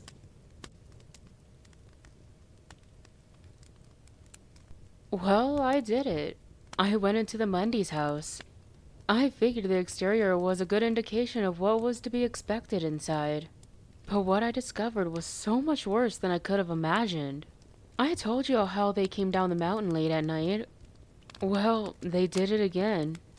1 a.m. seems to be their preferred time to do whatever they're doing. So I sat in the dark, peeking out the blinds, and watched the 5 younger Mundys walk past the house. And then trailing about 20 feet behind them was the old lady. She didn't stop and scream this time. She just hobbled past without even looking in my direction. I waited for them to get a ways down the road, and then I grabbed my weapon, put on my headlamp, and headed towards their house. Nighttime on the mountain is dark. There ain't any light pollution out here. So there's an added creepiness to the Mundy house at night. People not from around here might look at the dark, decaying old house and assume it was long abandoned. But the reality is that it's been occupied longer than any other house on the mountain. Once on the property, I turned on my headlamp to cross the yard without tripping over the junk. As I said before, there's heaps of stuff thrown around here that doesn't make sense. Car parts, but no car. Kids' toys, but no kids. Maybe they're stealing this stuff during their late-night excursions. I made it to the front door, which was easy enough to get through, considering nobody had locked it. Apparently they ain't worried about intruders. As I stepped inside, the first thing I noticed was the smell. It's by far the worst odor I've ever had the displeasure of inhaling. The second thing I noticed was the buzzing of flies. Lots of them. At that moment, I was confident I'd be finding a dead body. I plugged my nose and took another step down the hall I had seen the old lady standing so many years ago. At one point it was wallpapered, much of which has peeled away over time. What remains is stained and dirty. The walls have holes in them. You can see into other rooms through these holes, and I could tell that the wood was old as the house itself. There had obviously been no history of remodeling. With each step, I thought I would break through the floor, but by some miracle, it stayed strong. I entered a room to the left. By my understanding of typical house layouts, I'd say the room was at one point either a den or a dining room, but now it appeared to be a place where they slept and feasted. That's right, they do it in the same room, both directly on the floor. Although, maybe the filthy pillows are used for something other than sleeping. I guess that's just wishful thinking on my part. The buzzing of the flies grew louder as I headed further towards the back of the house. I entered the kitchen, and it became a roar. The room was host to more flies than I'd ever seen. The source of the smell was in there as well, and my stomach couldn't handle it. I tried my best to get outside, but I couldn't make it in time. I vomited in the hallway. Panic set in. They were going to see the vomit and know someone was in there. And after the incident the other night and then the blood on the window, I figured I'd be suspect number one. They don't have much for towels. Maybe none at all. So I grabbed one of those dirty pillows. I wiped up my mess, which at the time I did consider that maybe they wouldn't even notice it. The house was that bad. They don't use pillowcases, so I just returned the pillow to the room and flipped it over so that the puke-soaked side was hidden. Honestly, the vomit ain't distracting much from the current condition of that pillow. I took a deep breath, plucked my nose, and headed back to the kitchen. I stepped in the swarm of flies. Keeping my eyes open was difficult. Not sure if you've ever come across an odor so foul your eyes burned, but that's what this was. Plus all the flies buzzing around my face. I realized that what the flies were circulating were several plastic buckets sitting on the floor. This was a Civil War era kitchen, by the way. No fridge. Just a wood-burning stove, moldy old cabinets, and buckets. Reluctantly, I stepped toward the buckets. I held my breath and looked inside, and once again, my stomach lurched. Inside were pounds of rotting meat. I couldn't tell from what, and I didn't have it in me to keep looking. I stormed out of the room and somehow managed to fight back the bile. I guess I know what they eat now. The house is 2 stories, and the stairs are in horrible condition. The railing is gone, and just about every other step is damaged. But I needed to know what was upstairs. However, as I walked back up the hall, I noticed something. There was a door below the stairs, and it was padlocked. Is it weird that I thought even a padlock would be too complicated for the Mundies? I didn't have anything on me to break the lock, and I sure as Merit wasn't going to shoot it. So I continued up the stairs. 3 bedrooms. The first one I went into was small and full of children's clothes. Modern clothing. This was, of course, very alarming, as that's all that was in there. Just a massive pile of it. Do they have kids? Are they stealing kids' clothes? Or, worse of all, are they stealing kids? Children do go missing out here occasionally. The second room was a similar size, maybe a bit larger. This room was severely damaged. There was a large hole in the floor, which allowed me to see back downstairs. The walls had sort of primitive artwork on it, like someone finger painted on them. They didn't use paint though. The color palette seemed limited to the colors that come out of the human body. Handprints, stick figures, shapes. But one thing left me deeply unsettled. There was a series of 4 numbers I recognized. My address. I moved on to the final room. The door was closed. I turned the knob and went in. This was the largest room. The master. Inside was one of the more shocking discoveries from the night. Aside from some dust, it was clean. And not only that, someone decorated it like an actual bedroom. There was a full-sized bed, a stand-up mirror, a chest of drawers, and nightstands. However, the furniture was ancient, Civil War era. Sitting on the nightstand was a framed picture, black and white, a man and a woman. It looked to be from the 1800s. They weren't smiling, as is often the case in pictures from that time. They weren't deformed like the Mundys are now, but they did look like siblings, similar faces and hair color. I recognized the dress on the woman as the one I'd seen the old lady wearing. It must be Levi and Sarah. The nightstand that the picture had been sitting on was positioned beneath an uncovered window, so I had turned off my headlamp not to draw attention. The light from the moon was sufficient enough. I turned my headlamp back on to snap a picture of the photograph, and when I did, I heard that familiar soul-piercing scream coming from the back of the house. I immediately shut off my light and looked out the window, and there they were. They were hurtling themselves up the steep incline of the mountain like animals. The lady was clinging to the back of one of the men, and she was staring right at me. I dropped the picture and ran. I lunged down the stairs as quickly as possible and out the house.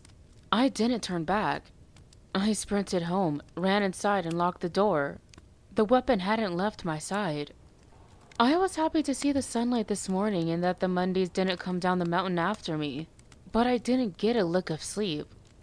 I can't call the police. There's nothing to report aside from my own trespassing. They had written my address on their wall in blood. Just the numbers, but that's enough to freak me out.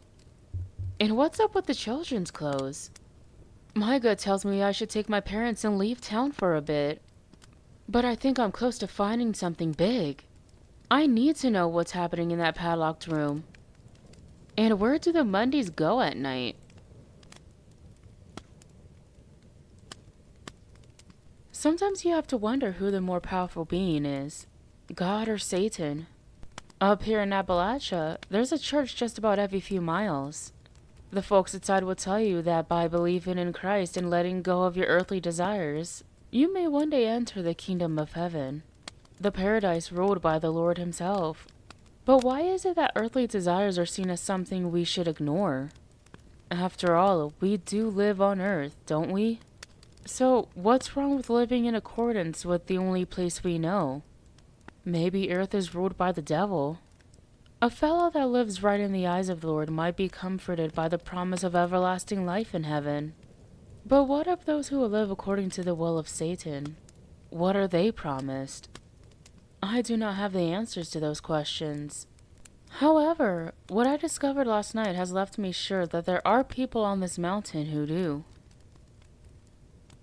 The Mundys once again came down the road an hour past midnight. I watched out the window as they passed my house without incident. 3 men, 2 women, and the old lady. My goal for the night was to follow them and find out what exactly it is they've been doing. Weapon clipped to my waist, I set out into the night behind them. I stayed back a great way not to take any chances of spooking them. For this reason, I brought some binoculars with me as well. The Mundys walked like a group possessed. There was no chatting, no pointing, no looking up at the stars or for the hooting owls, no concern about bears or the rustling noises the woods make at night. They just kept walking, and then towards the end of the road where the ground begins to level out, they stepped into the woods.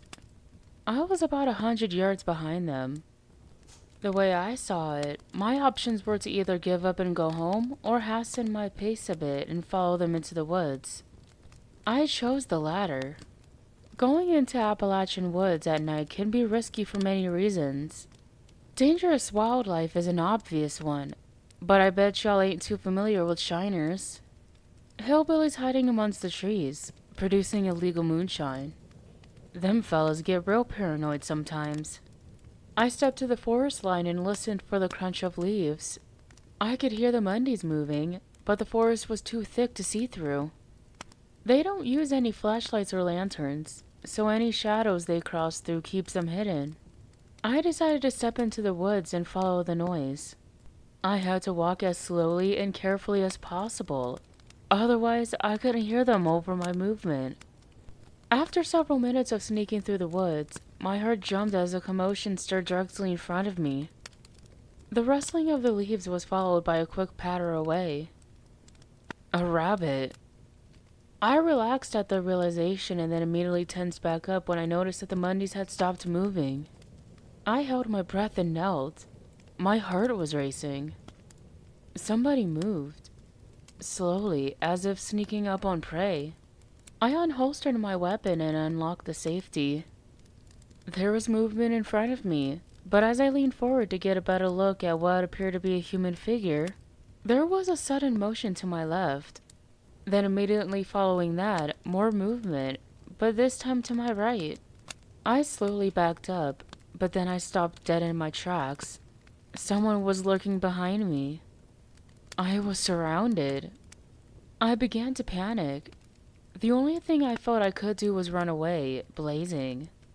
I readied myself, and then something strange happened. I heard the movement of a group from the same spot the Mondays had been before the rabbit incident. They were moving away from me. So who had me surrounded? I waited a moment for any indication that I was still surrounded, but heard nothing except the fading footsteps of the Mondays. Could it have been my imagination? I could see that the woods opened up to a road ahead. The moonlight revealed that the trees no longer obscured the Mondays. I stayed back and watched as they crossed the road and headed down a long driveway towards a dark, single-story home. I sat back at the forest and lifted the binoculars to my eyes. I recognized the house as one of the Keller family lives in. They're a friendly couple with 3 young kids. I see them in town now and then, and the occasional barbecue. I couldn't stand the thought of something happening to them and their boys. I almost fired off a shot as a warning, but then I saw Mr. and Mrs. Keller standing on their porch, waiting for the Mondays. The image of the 2 families standing together was baffling at first. They were polar opposites. But as the Mondays stepped to them, the Kellers fell to their knees and bowed, as if they were worshipping those inbreds. The old lady stepped to the front of the pack while the Kellers remained bowing. She must have said something because they both sat up simultaneously to look at her. Then the old lady motioned towards the house, and the 5 younger Mondays entered. The old lady and the Kellers remained outside. Suddenly, the Keller children began screaming. They were crying, begging. Out the front door came the Mondays, dragging the terrified children. The children spotted their parents and pleaded for them to help. The parents did nothing but fall to their knees again and bow to the old lady. The 3 male Mondays gripped the children, carried them like luggage. The kids kicked and flailed. One even appeared to bite the leg of his captor, all to no effect. I'd seen enough. I stood and fired a series of shots into the air. "Let them go," I yelled. The Mondays stopped and looked at me, and then once again, the old lady let out the familiar soul-piercing scream. The male Mondays dropped the children and charged me, but the females scooped the Keller boys right back up. Through my peripheral, I saw one of the women sprinting away at what I could best describe as an Olympian speed while holding 2 children. The second sister not far behind with the other child. They were not babies they were holding. These were grade school children. And the women were running as if the boys weighed nothing. I could hear the fading echo of the bellowing children as they were carried off into the night. The Monday brothers were nearly on me as I fired shot after shot. The moment was too chaotic for me to point and aim. I couldn't tell if I was hitting them, as I was both running away and shooting simultaneously. Then, as if sent by God himself, headlights appeared around the bend. They illuminated the Mondays, who promptly scattered and disappeared into the woods. I listened as the crunch of the leaves grew more distant beneath their rapidly moving feet. The vehicle stopped, and I took a moment to look towards the Keller house. The old lady was gone, but the Keller couple remained. They stood there watching me. The door of the stopped vehicle flew open. "Get in!" yelled the driver. I recognized his voice. It was my dad. I jumped into his truck and immediately began telling him that the Mundies had kidnapped the Keller boys and that we needed to call the police. He sped off towards home, not stopping to give the Kellers an ounce of acknowledgement. Dad's hands were tied around the steering wheel. Without looking at me, he spoke. "It's time you know the truth about the Mundies." What follows is my best recollection of a conversation my father and I had upon arriving back home. There won't be many misquotes, as many of what was said is burned into my memory. Speaking low as to not wake up Mom, Dad began. "This mountain belongs to the Mundies." "What are you talking about?" "It's their mountain. Always has been. They've only been here since the 1800s. "That ain't true. Old Man Mundy, the Confederate soldier. You telling me he wasn't real?" "Oh, he was real all right. Him and his wife both." "Then what do you mean they always been here?" "He wasn't the first Mundy. He was just the one they decided to let outside." "Outside of where?" "The mountain." "I don't understand." "Son, the Mundys lived inside the mountain. I don't mean on it. I mean in it. Beneath the dirt and rock." "Like in a cave?" "Pretty much." "And you're telling me that Old Man Mundy was the first one to come out of the cave?" "He's the first one they let out." "Why?" "To get a Mundy up top, I suppose. People were moving onto the mountain without any knowledge of what was beneath them." "So Old Man Mundy was a spy of some sort?" "More like a tax collector." "What do you mean?" "There's a fee to live on the mountain." "What kind of fee?" Dad looked down at the table and swallowed. I could tell his next words weren't going to be easy. "Children?" My stomach dropped, and I could feel the blood leaving my face. Now I knew what I'd seen at the Kellers. Payments. I was angry. I raised my tone, something I've never done with my father before, and said, "The fuck they doing with them kids?" Dad shrugged. He looked defeated, like he just confessed to a terrible sin. "I only know what happens to some of them." I waited for him to continue. "They don't take babies. The Mundys ain't equipped to handle them that young. They like them to be old enough to follow commands." "What do they have them doing?" "I ain't certain. I've never been inside the mountain myself, but I know that sometimes they release the kids back onto the surface. Of course, the kids ain't right when they come out, nor are they kids anymore. Although they aren't quite grown up either. Sure, their bodies have matured, but their minds went backward." "Do they go home?" "Some of them no longer have a home to go to. Sometimes their parents stumble upon them, assuming they recognize who they are. Others just wander." "I ain't seen them." "Maybe you have, and you just didn't know it. They're out there somewhere, usually in the woods." I remembered back to the incident in the woods, where I had been surrounded by an unseen group while following the Mundys. My thought was interrupted by a realization. If the price on the mountain is children, then... "Dad, how are we still living on the mountain?" He closed his eyes. He looked so much older than I'd ever noticed before. He clenched his hands together to stop from shaking. I leaned forward and asked, "Dad, do I have siblings I don't know about?" He looked at me, tears in his eyes, and said, "No." "How are we still here then?" "I gave them someone else's child." My father broke down. I'd never seen him shed a single tear my whole life until now. It looked as if every tear he'd ever held back was now escaping. My mom had woken up and was standing in the hall. She knew immediately what the conversation was about. "We had to do it," she said. "We couldn't give up our own child." I turned to her. "When did this happen?" "You were an infant. We paid the fee early." "Stop talking like they're currency, damn it. They're children. This child wasn't well off to begin with." "What do you mean?" Dad wiped his face with his handkerchief and regained his composure. "Up north, there's a place that sells children. It's a god-awful place. Those poor kids. I could see he was getting emotional again. Well, he continued, we purchased a boy. Why a boy? I suppose we just figured a boy would be better equipped to deal with whatever it was that awaited him. How old was he? 7? Jesus. It was my dad's turn to raise his voice. You think I wanted to do that? You see what it's done to me. I'm sorry, damn it. I'm sorry. I couldn't give up my child. I just couldn't. We sat there for a moment of silence. I reckon none of us wanted to continue further into the nightmare, but I needed to know more. The killers gave up 3 children. Their own blood, I said. The killers will become prominent citizens pretty soon. Why? Different payments reap different rewards. 1 child means you could stay on the mountain. 2 children allows you to leave. 3 children, and you prosper. Prosper how? The Mundys are the ultimate authority here.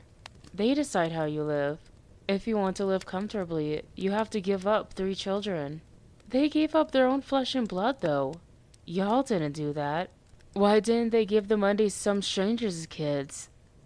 I couldn't believe those words came out of my mouth. Couple of reasons. The reward is greater if it's your own blood.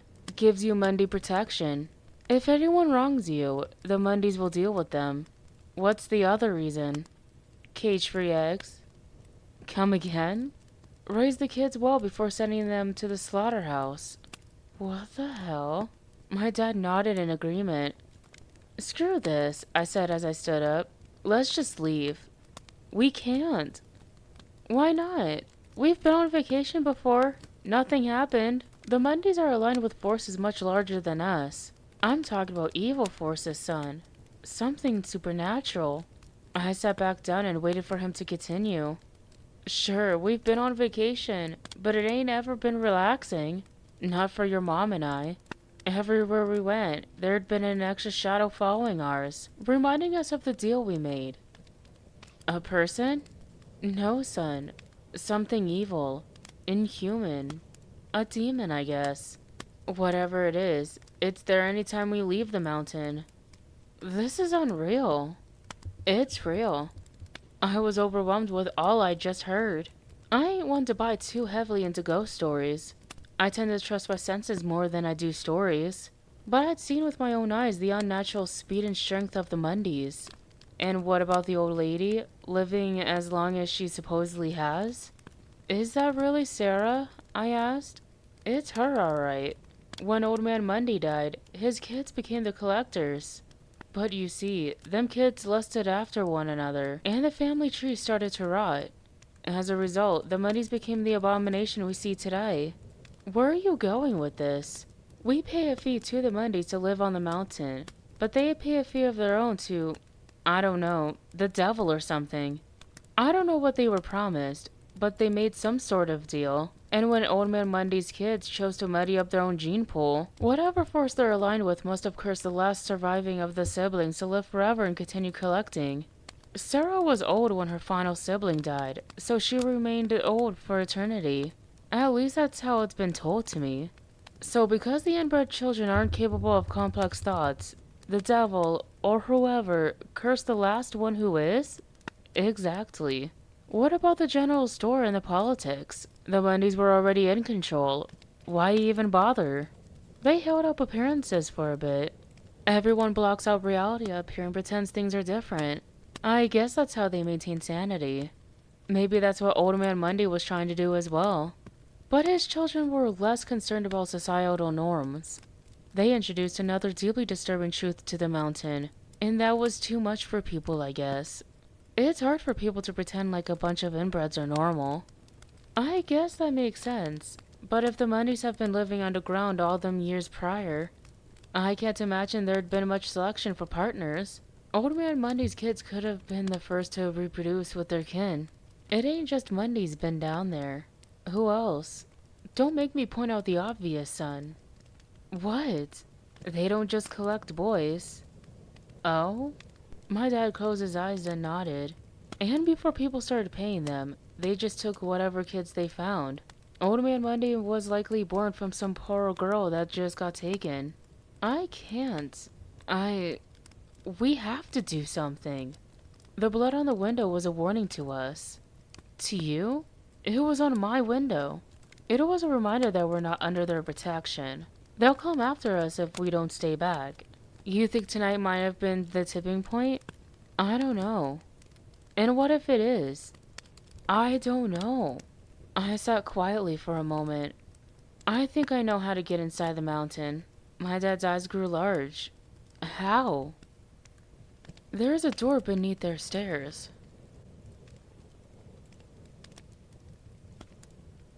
I felt like a failure much of my adult life. Nearly 30 years old and still living at home. I don't hold jobs long, and when I'm in them, they don't pay anything a lone man can survive on anyways. If you want your own property up here, you best be married, and seeing as to how I ain't had a relationship that lasted, that's been out of the question for me. But I see now that I've been blessed. I had accomplished my dream of independence from my parents. I would have had to do something truly awful to keep it alive, so I ain't gonna whine about being a failure anymore. I've gone into town yesterday morning to buy some supplies.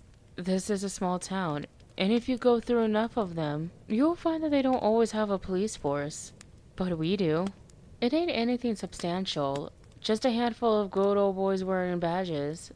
I was loading up and getting back in my truck. I noticed Chief Collins approaching me. "How are you doing, son?" he asked.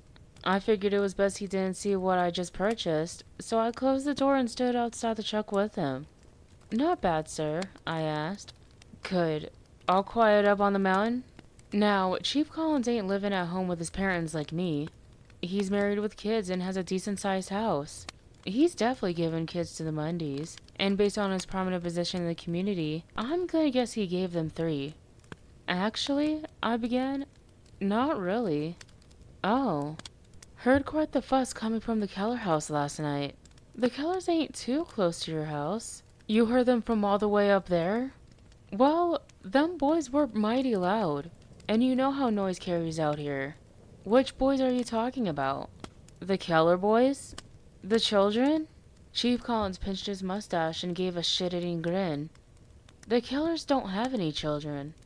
It was obvious he was lying, as I knew for a fact he coached them boys in baseball. So I played along. "You sure? Maybe I'm thinking of somebody else." "Positive. The Kellers ain't had any kids. At least not yet," he laughed. I shrugged. "Well, alright then. I better head back home. Good seeing ya." Chief Collins waved as I pulled away, and in the mirror, I watched as his smile promptly faded. Dad was waiting for me at home. We'd laid our weapons across the kitchen table. 2 Remington 8.7s, 2 Ruggers, and several different pistols and revolvers. "You got the stuff?" he asked. I set several bags containing ammunition, flares, batteries, zip ties, and more beside the table. Told the fellow working on the counter that all the recent UFO news has gotten us worried. Dad chuckled. "You think he believed you?" He agreed that they were cause for concern. Dad loaded another pistol. "Your mother called. Said she made it there safe." "She see it?" He nodded. "We told her to head out of town and stay at a church for the night. The idea being that if this supernatural force truly is connected to the devil, she'd be safe in a church that the Mundys don't control. We knew it was a slim chance."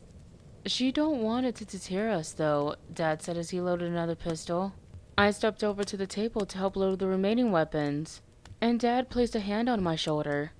"Son," he said, "many years ago, your mother and I did something we were deeply ashamed of to keep you with us.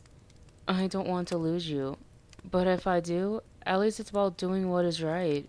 Dad slapped the magazine into the pistol and chambered around, "and you damn sure won't be going down alone. Or without a fight." Dad placed the last pistol on the table with all the other guns, knives, and tactical gear. "There's going to be a fight?" I laughed and hugged him. I told him I loved him. We were going to be entering hell after midnight, and I couldn't think of a better man to do it with. We heard it was going to rain through the night, and prayed that the Mundys weren't the type to wait out a storm. We were banking on them heading down the mountain at 1 a.m. Otherwise, we'd have to wait another day. And we didn't know if we had that kind of time. Luckily, the rain wasn't overly heavy, enough to get you wet without feeling like you're swimming. We watched from the window as the Mundies walked past the house. Once they were out of sight, we exited the house armed like a damn backwoods SEAL team. We each carried a shotgun and a rifle, with pistols attached to our waist with extras on our backs. We both wore headlamps, which we kept off until reaching the Mundy house. Once on the property, we weaved around the ever-growing junk collection and made it to the front entrance, which was still unlocked. We stepped into the creaky old hallway, the odor of rotting meat just as pungent as before. Water from the strengthening storm dripped from the various cracks in the walls and ceiling. The buzzing of the flies grew louder as we traveled further down the hall. Then, without warning, the rear door at the end of the hall crashed open. A male Mundy charged through without pause. My dad, who insisted on taking lead out of what he felt like was his parental duty, managed to fire off a single shot from his Remington 870 as he was knocked to the floor. I aimed and fired, but I'd also been hit. From behind. My shot went high and into the ceiling. The weapon fell from my hands. The second I collided with the ground, I began to be dragged by my ankles back to the way we came in. I clawed at the floor, trying not to lose sight of my dad. He was fighting from his back. The Mundy he was struggling with appeared to be bleeding from the shoulder. Not that it made any difference. I watched as the Mundy tossed my dad's shotgun and dragged him by his beard over to the padlocked door. Dad drew his pistol from his waist as I was pulled outside into the mud. Several shots rang out from inside, but not a full clip. The Mundy had stopped him. I pulled my pistol and quickly rolled over to fire. Immediately my wrists were pinned to the ground above my head. My attacker was mounted on top of me. I was now face to face with the Mundy. He leaned in close. The smell of rancid meat was present as he breathed on me. He seemed to be enjoying it, like a baby playing with a toy, and with a toothless smile to match. "Keep holding him, Bubba," a familiar voice said from nearby. Suddenly, a flashlight shined in my eyes, and I felt someone take my pistol. Then they proceeded to frisk me and remove the rest of my weapons. "Boy, you done it now," said Chief Collins, as he angled the light away from my eyes. "Let me go." Chief Collins laughed. "What do you think, Sarah?" The old lady stepped into sight. Her long, thin hair was wet against her old, witchy face. She got real close to me, leaned over and said, "They're expecting you." Sarah didn't stand over me long. She said what she said and then went into the house. The one called Bubba stood up and grabbed me by my collar, dragging me as he followed her. The sisters trailed behind us, snickering. There was also the third male Mundy, who seemed to be the youngest of the group. He hung back with the girls, looking like he ain't got a single fully functioning brain cell. The Mundys had a childlike demeanor that was anything but cute. The happier they got, the uglier they looked. Behind the sisters and the younger Mundy was Collins, that smug piece of shit. Bubba yanked me over to the door beneath the stairs. The door was open. My dad and the other male Mundy were nowhere in sight. "Let him walk," said Sarah. Bubba let go of me. I stood up and can now see that I was about a foot taller than Sarah. She was thin and hunched over, and her face showed no emotion. "Where's my dad?" I asked. She nodded towards the opening where the padlocked door had previously hung shut. I could see that beyond it was a dimly lit stairwell that spiraled underground. I stepped inside. Lantern flames flickered along the walls as I descended the stone stairs. This was not stone like you'd seen in a castle. These steps seemed to be carved from the mountain itself. "Knock on the door when you're back up." I turned to see Collins close the door and heard the click of the padlock. It was now just me, Sarah, and Bubba. The sisters and their younger brother stayed upstairs. I continued down the steps. I could hear the distant rattles of chains, the sharpening of blades. "Collins some kind of servant to you?" I asked Sarah. "He's kin." I coughed out a laugh. "Oh well, I'll be damned. He's ugly, but not Mundy ugly. How'd that happen?" Sarah didn't respond. I figured I wasn't going to get much more than that and continued in silence. As we descended further, the air became damper, like standing next to a group of people that had just finished breaking a sweat. I could hear sharp cries of pain and what sounded like the crack of a whip. I considered that maybe I was truly entering the depths of hell. Finally, the stairs leveled out, and I stepped into a cavern more enormous than I'd ever imagined existed. Spread throughout were old cages like medieval jail cells. In them were hundreds of people, all crowded together. They varied in age, some young, some old. They all looked dirty and tired, but fed. Torches illuminated the cavern. A little ways off, I could see folks walking around. Some wore shackles that rattled as they moved, while others were unrestrained. "Where's my dad?" I asked. Sarah nodded to a nearby cage. It was smaller than the others, and he was in it by himself. He'd taken quite a beating. His left eye was swollen shut, and his hair and beard were caked in blood. I ran over and reached my arms through the bars. I needed to touch him. Let him know I wasn't gone. "Dad." He opened his one good eye and looked at me. "I reckon we messed up. It's starting to look that way. This place. You can feel the evil in it, can't you?" I nodded. I had done some work in a jail years ago, installing conduit and running wires for a fire system. The guards accompanied us around the different spots and gave us the background on some inmates. One of them was a serial killer. He'd done some horrendous things to his victims. At one point, I was in his cell with him, fishing wires through the wall for a smoke detector. The guard stood outside to make sure nothing happened. But still, I felt the killer's eyes watching me. I could sense his appetite for human butchery. I felt his evil. I could feel the same thing in the cave. "Son," Dad said as he gripped my hand, "I'm sorry I waited so long to tell you the truth. Every father wants to see his son grow up to be a successful man. But I knew what waited for you if you ever did. Part of me wanted you to be stuck at home forever, so I never have to tell you about this nightmare." He gripped my hand tighter and continued, "I know you felt lost and lonely these past few years, and I figured if you ever found a girl you wanted to marry, that'd be the time I'd tell you. But listen to me. Your life on that land is paid for. If you can convince the Mundies to let you return to the surface, you can live there the rest of your days. You'll just have to pretend like everyone else that this shit ain't going on." "I can't do that, Dad. I can't live in the shadow of these monsters." Dad looked at me a moment and then smiled. "You're a stronger man than me." He reached through the bars and pulled me close, and I felt something solid drop into my coat pocket. "Give 'em hell." I backed away from the cage, looking at my father for what may be the last time. "They're waiting," said Sarah. I turned to her. "Who are they?" "You'll see." I noticed that the other Monday was nearby and hurt pretty badly. Dad put up a good fight. Sarah motioned for me to continue walking. The poor souls looked from their cages as I walked past. Not a word from any of them. I heard a cage door open and watched as the captive was grabbed by two unshackled. He flailed wildly but wasn't strong enough to resist. They forced him onto a nearby stone table, where one of the shackled prisoners were made to strap the captive down with leather restraints. The man lay flat across the table, begging and screaming. Before I had a chance to react to what was happening, he was decapitated.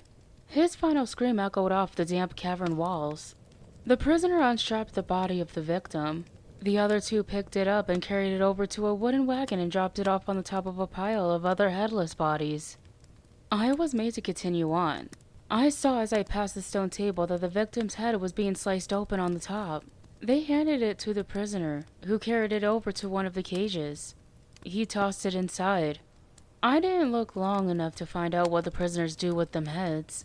I'd become queasy at the thought of continuing further and finding out what awaited me. But still, I pressed on. But all I could see up ahead was what appeared to be the end of the cavern. A dead end. As I got closer, I could see that up against the wall was another wooden wagon, and inside it were more bodies. But this wagon was only half as full as the other one. Next to the wagon was an opening in the wall, It didn't appear to be man-made, as it didn't have any consistent angles. It was likely as old as the cave itself. It was small and narrow, and I could see a blood trail going through where someone had dragged bodies. I stopped near the entrance and turned to Sarah. I had nothing but hatred for this woman, but at that moment, she felt safer than whatever was on the other side of that wall. "Don't leave them waiting," said Sarah. Every fiber of my body told me to turn around and run, but I wouldn't have been able to outrun Bubba. I've seen the nearly inhuman speed he's capable of, and where would I even run to anyways? I was trapped in this hellish nightmare. So I pressed forward. I figured I would die either way, so I might as well learn who they are. I stepped into the opening and noticed that Sarah wasn't joining me. She waited outside, watching me move further into this other, darker section. The tunnel opened up, and I was in a cavern more massive in height than the other. The ceiling extended upwards hundreds of feet, thousands even. I realized I was standing beneath the highest point of the mountain. That feeling of evil was more pronounced in here. So thick you can almost taste it. There was light about halfway up. It looked to be an enormous firelit chandelier of some kind, hanging from the longest chain I'd ever seen. It wasn't fancy in any way, and it looked to be made out of branches and bones. I had been so distracted by the size of the cavern, I hadn't realized something was moving ahead of me. The light from the chandelier only barely illuminated the ground below, so it was difficult to see at first. As my eyes adjusted, I noticed that this figure was facing away from me. It was large and dark and huddled over. Something protruded from its back, pointing outward like spread arms. Then I heard a sound that will forever haunt me. The snapping of bones as limbs were torn from a body. The thing began to feast on the corpse, and I could hear crunching. This creature doesn't bother eating around the bone. Suddenly it stood. I had thought this was some animal on all fours at first, but now I could see that it was something different. Something sort of human. This was no ordinary human, though. Not in build, and certainly not in appetite. What I thought was black fur was a long, ragged gown. Very long. The creature stood at least 15 feet tall and had very long, thin arms, and its fingers were as long as my own arms. It turned around to face me, and I immediately froze. The thing had long, black patches of thin hair, and white eyes that pierced through the darkness. It was eating a torso. I'd once seen in a book in a painting titled Saturn Devouring His Son. The image stuck with me because of how disturbing it was. This reminded me of it. The figure looked feminine. I could see exposed breasts through the torn ground. She tossed the torso aside and continued chewing, staring at me all the while. Once finished, she spoke. "Welcome, child." A chorus of voices of varying tones and volumes, the more prominent one being female, echoed throughout like a cathedral. The sound passed over me like a cold chill and lingered on my skin. Suddenly, hundreds of candles set in pockets along the cavern walls lit up simultaneously. I can now see the horror standing in front of me. She was tall and gangly, with a face like a rotting possum. Not an outwardly extended jaw like you'd see in one of them animals, but a sharp-toothed smile that likely wasn't there out of joy. Her skin was pale as the moon. From her back protruded long bones, like antlers. "Come closer," the voices echoed. I was frozen with terror, unable to move or speak. I don't know what I'd expected, but it wasn't this. "Come closer," her voice boomed. Singular. Masculine. "Who are you?" I finally managed to ask. She breathed heavily, seemingly frustrated that I had not yet moved. Then she exhaled. "We are the beginning."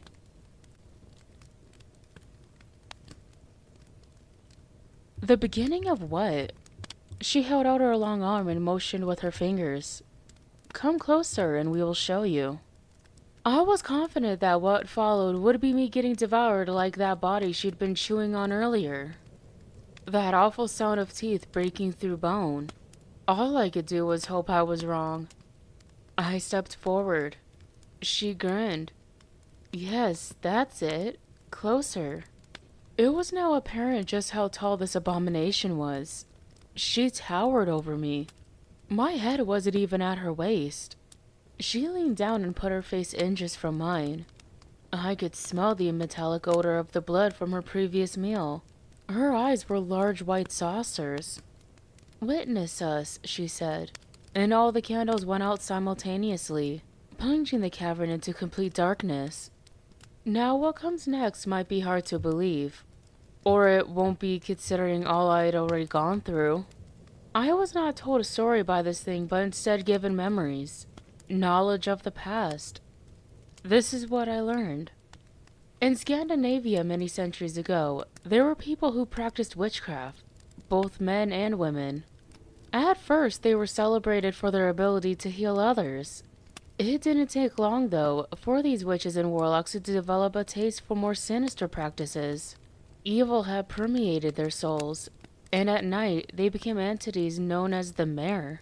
Their souls would take on a hideous physical form, and they'd wander from person to person, giving them nightmares, hence the name. Sometimes the nightmares were so awful, people died from them. Before long, the Scandinavian people started accusing the witches and warlocks, and rightfully so. But unbeknownst to them, the mare had supporters. These were people who embraced the darkness and whose loyalty to the mare was rewarded through special healing and such. One night, with the assistance of their supporters, the mare snuck onto a boat and sailed away from Scandinavia, never to return. Meanwhile, the followers stayed behind, hoping to convert more followers and one day reunite with the mare. Years went by, and the mare loyalists remained small in number. They married amongst each other, and following the Norman conquest, settled in what eventually became known as Mundyville, Normandy. Several generations passed, and the belief in the mare began to fade. But one family remained persistent in their faith. This family eventually moved to England and adopted the surname Mundy. In 1587, the Mundys sailed from England to North Carolina and joined the infamous Roanoke colony. Hundreds of years prior, the mare had landed in Canada and traveled south along the eastern coastline before they too settled in the Carolinas. But Scandinavia was not the only place in the world in which folk tale rang true. There was something more terrifying lurking in the wilds of North America. The Wendigo. This was a creature the natives feared immensely. It was a giant, human-like monstrosity that feasted on people. But it also had an evil air about it, and that energy was a virus to those who were around it too long. It would drive people to commit horrible sins. Greed, cannibalism, murder. The Wendigo had a lifespan far longer than the mare, or at least the actual human part of the mare. Evil attracts evil, I reckon, and as a result, the two found each other, and merged. The mare possessed the Wendigo, making the beast more nightmarish than it already has. The evil qualities of both remained alive in this one creature. The Mundys were still firm believers in the mare, but practiced their worship in secrecy. There was no question in their minds that the mare existed. They'd always seen the extra shadows following their own. And in North Carolina, they were reunited. The colonists were asleep when the mare arrived in their Wendigo skin, creeping through the night and bringing an extra chill to the air. The Mundys felt the presence of their masters and woke before everyone else. For the others, intense nightmares shook them out of bed. One fellow had gotten so terrified he nearly wet himself. He quickly stumbled outside to relieve his bladder, and while doing so, saw the Mundys knelt by the woods, staring towards the trees. They looked as if they were praising the woods itself. Then all of a sudden, a tree moved. But it wasn't a tree. As the colonist's eyes adjusted, he could see coming out of the woods the 15-foot Wendigo, with her gangly limbs and saucer eyes. He tried to warn the others, but it was ultimately useless. The Roanoke colonists were taken to the mountain, leaving behind the mystery of the lost colony that still stumps historians even today. I imagine the folks studying it ain't even considered that ungodly scenario. The past up to that point was now ingrained in my memory, but there was more. The plans for the future. To cast the world into the chaos of the Wendigo and create an eternal nightmare. They're in the mountains, not just here in Appalachia, but across the entire world. And it's in this mountain that it begins. This is where the mare creates more mare. They're out there already, living amongst y'all, convincing the morally corrupt to follow them. And when the time comes, they will go to the mountains, where the Wendigo wait with unsustainable hunger. When I snapped back to reality, I could see that the Wendigo was hunched over again, eating another meal. I carefully crept out of the lair and back out the way I came in. Sarah was waiting for me. Her face showed that same emotionless expression. "Now you know," she said. "Why am I still alive?" "You're protected." "That ain't what my dad says." "He's not protected." "Then why the hell am I?" Sarah's face changed, the first sign of emotion I'd seen on her yet. She was smirking. "You're a Mundy." That is all I have for y'all. If you want to see more of this, go ahead and subscribe to my YouTube channel, Siren Studios. Have a good night, and don't let the nightmares bite.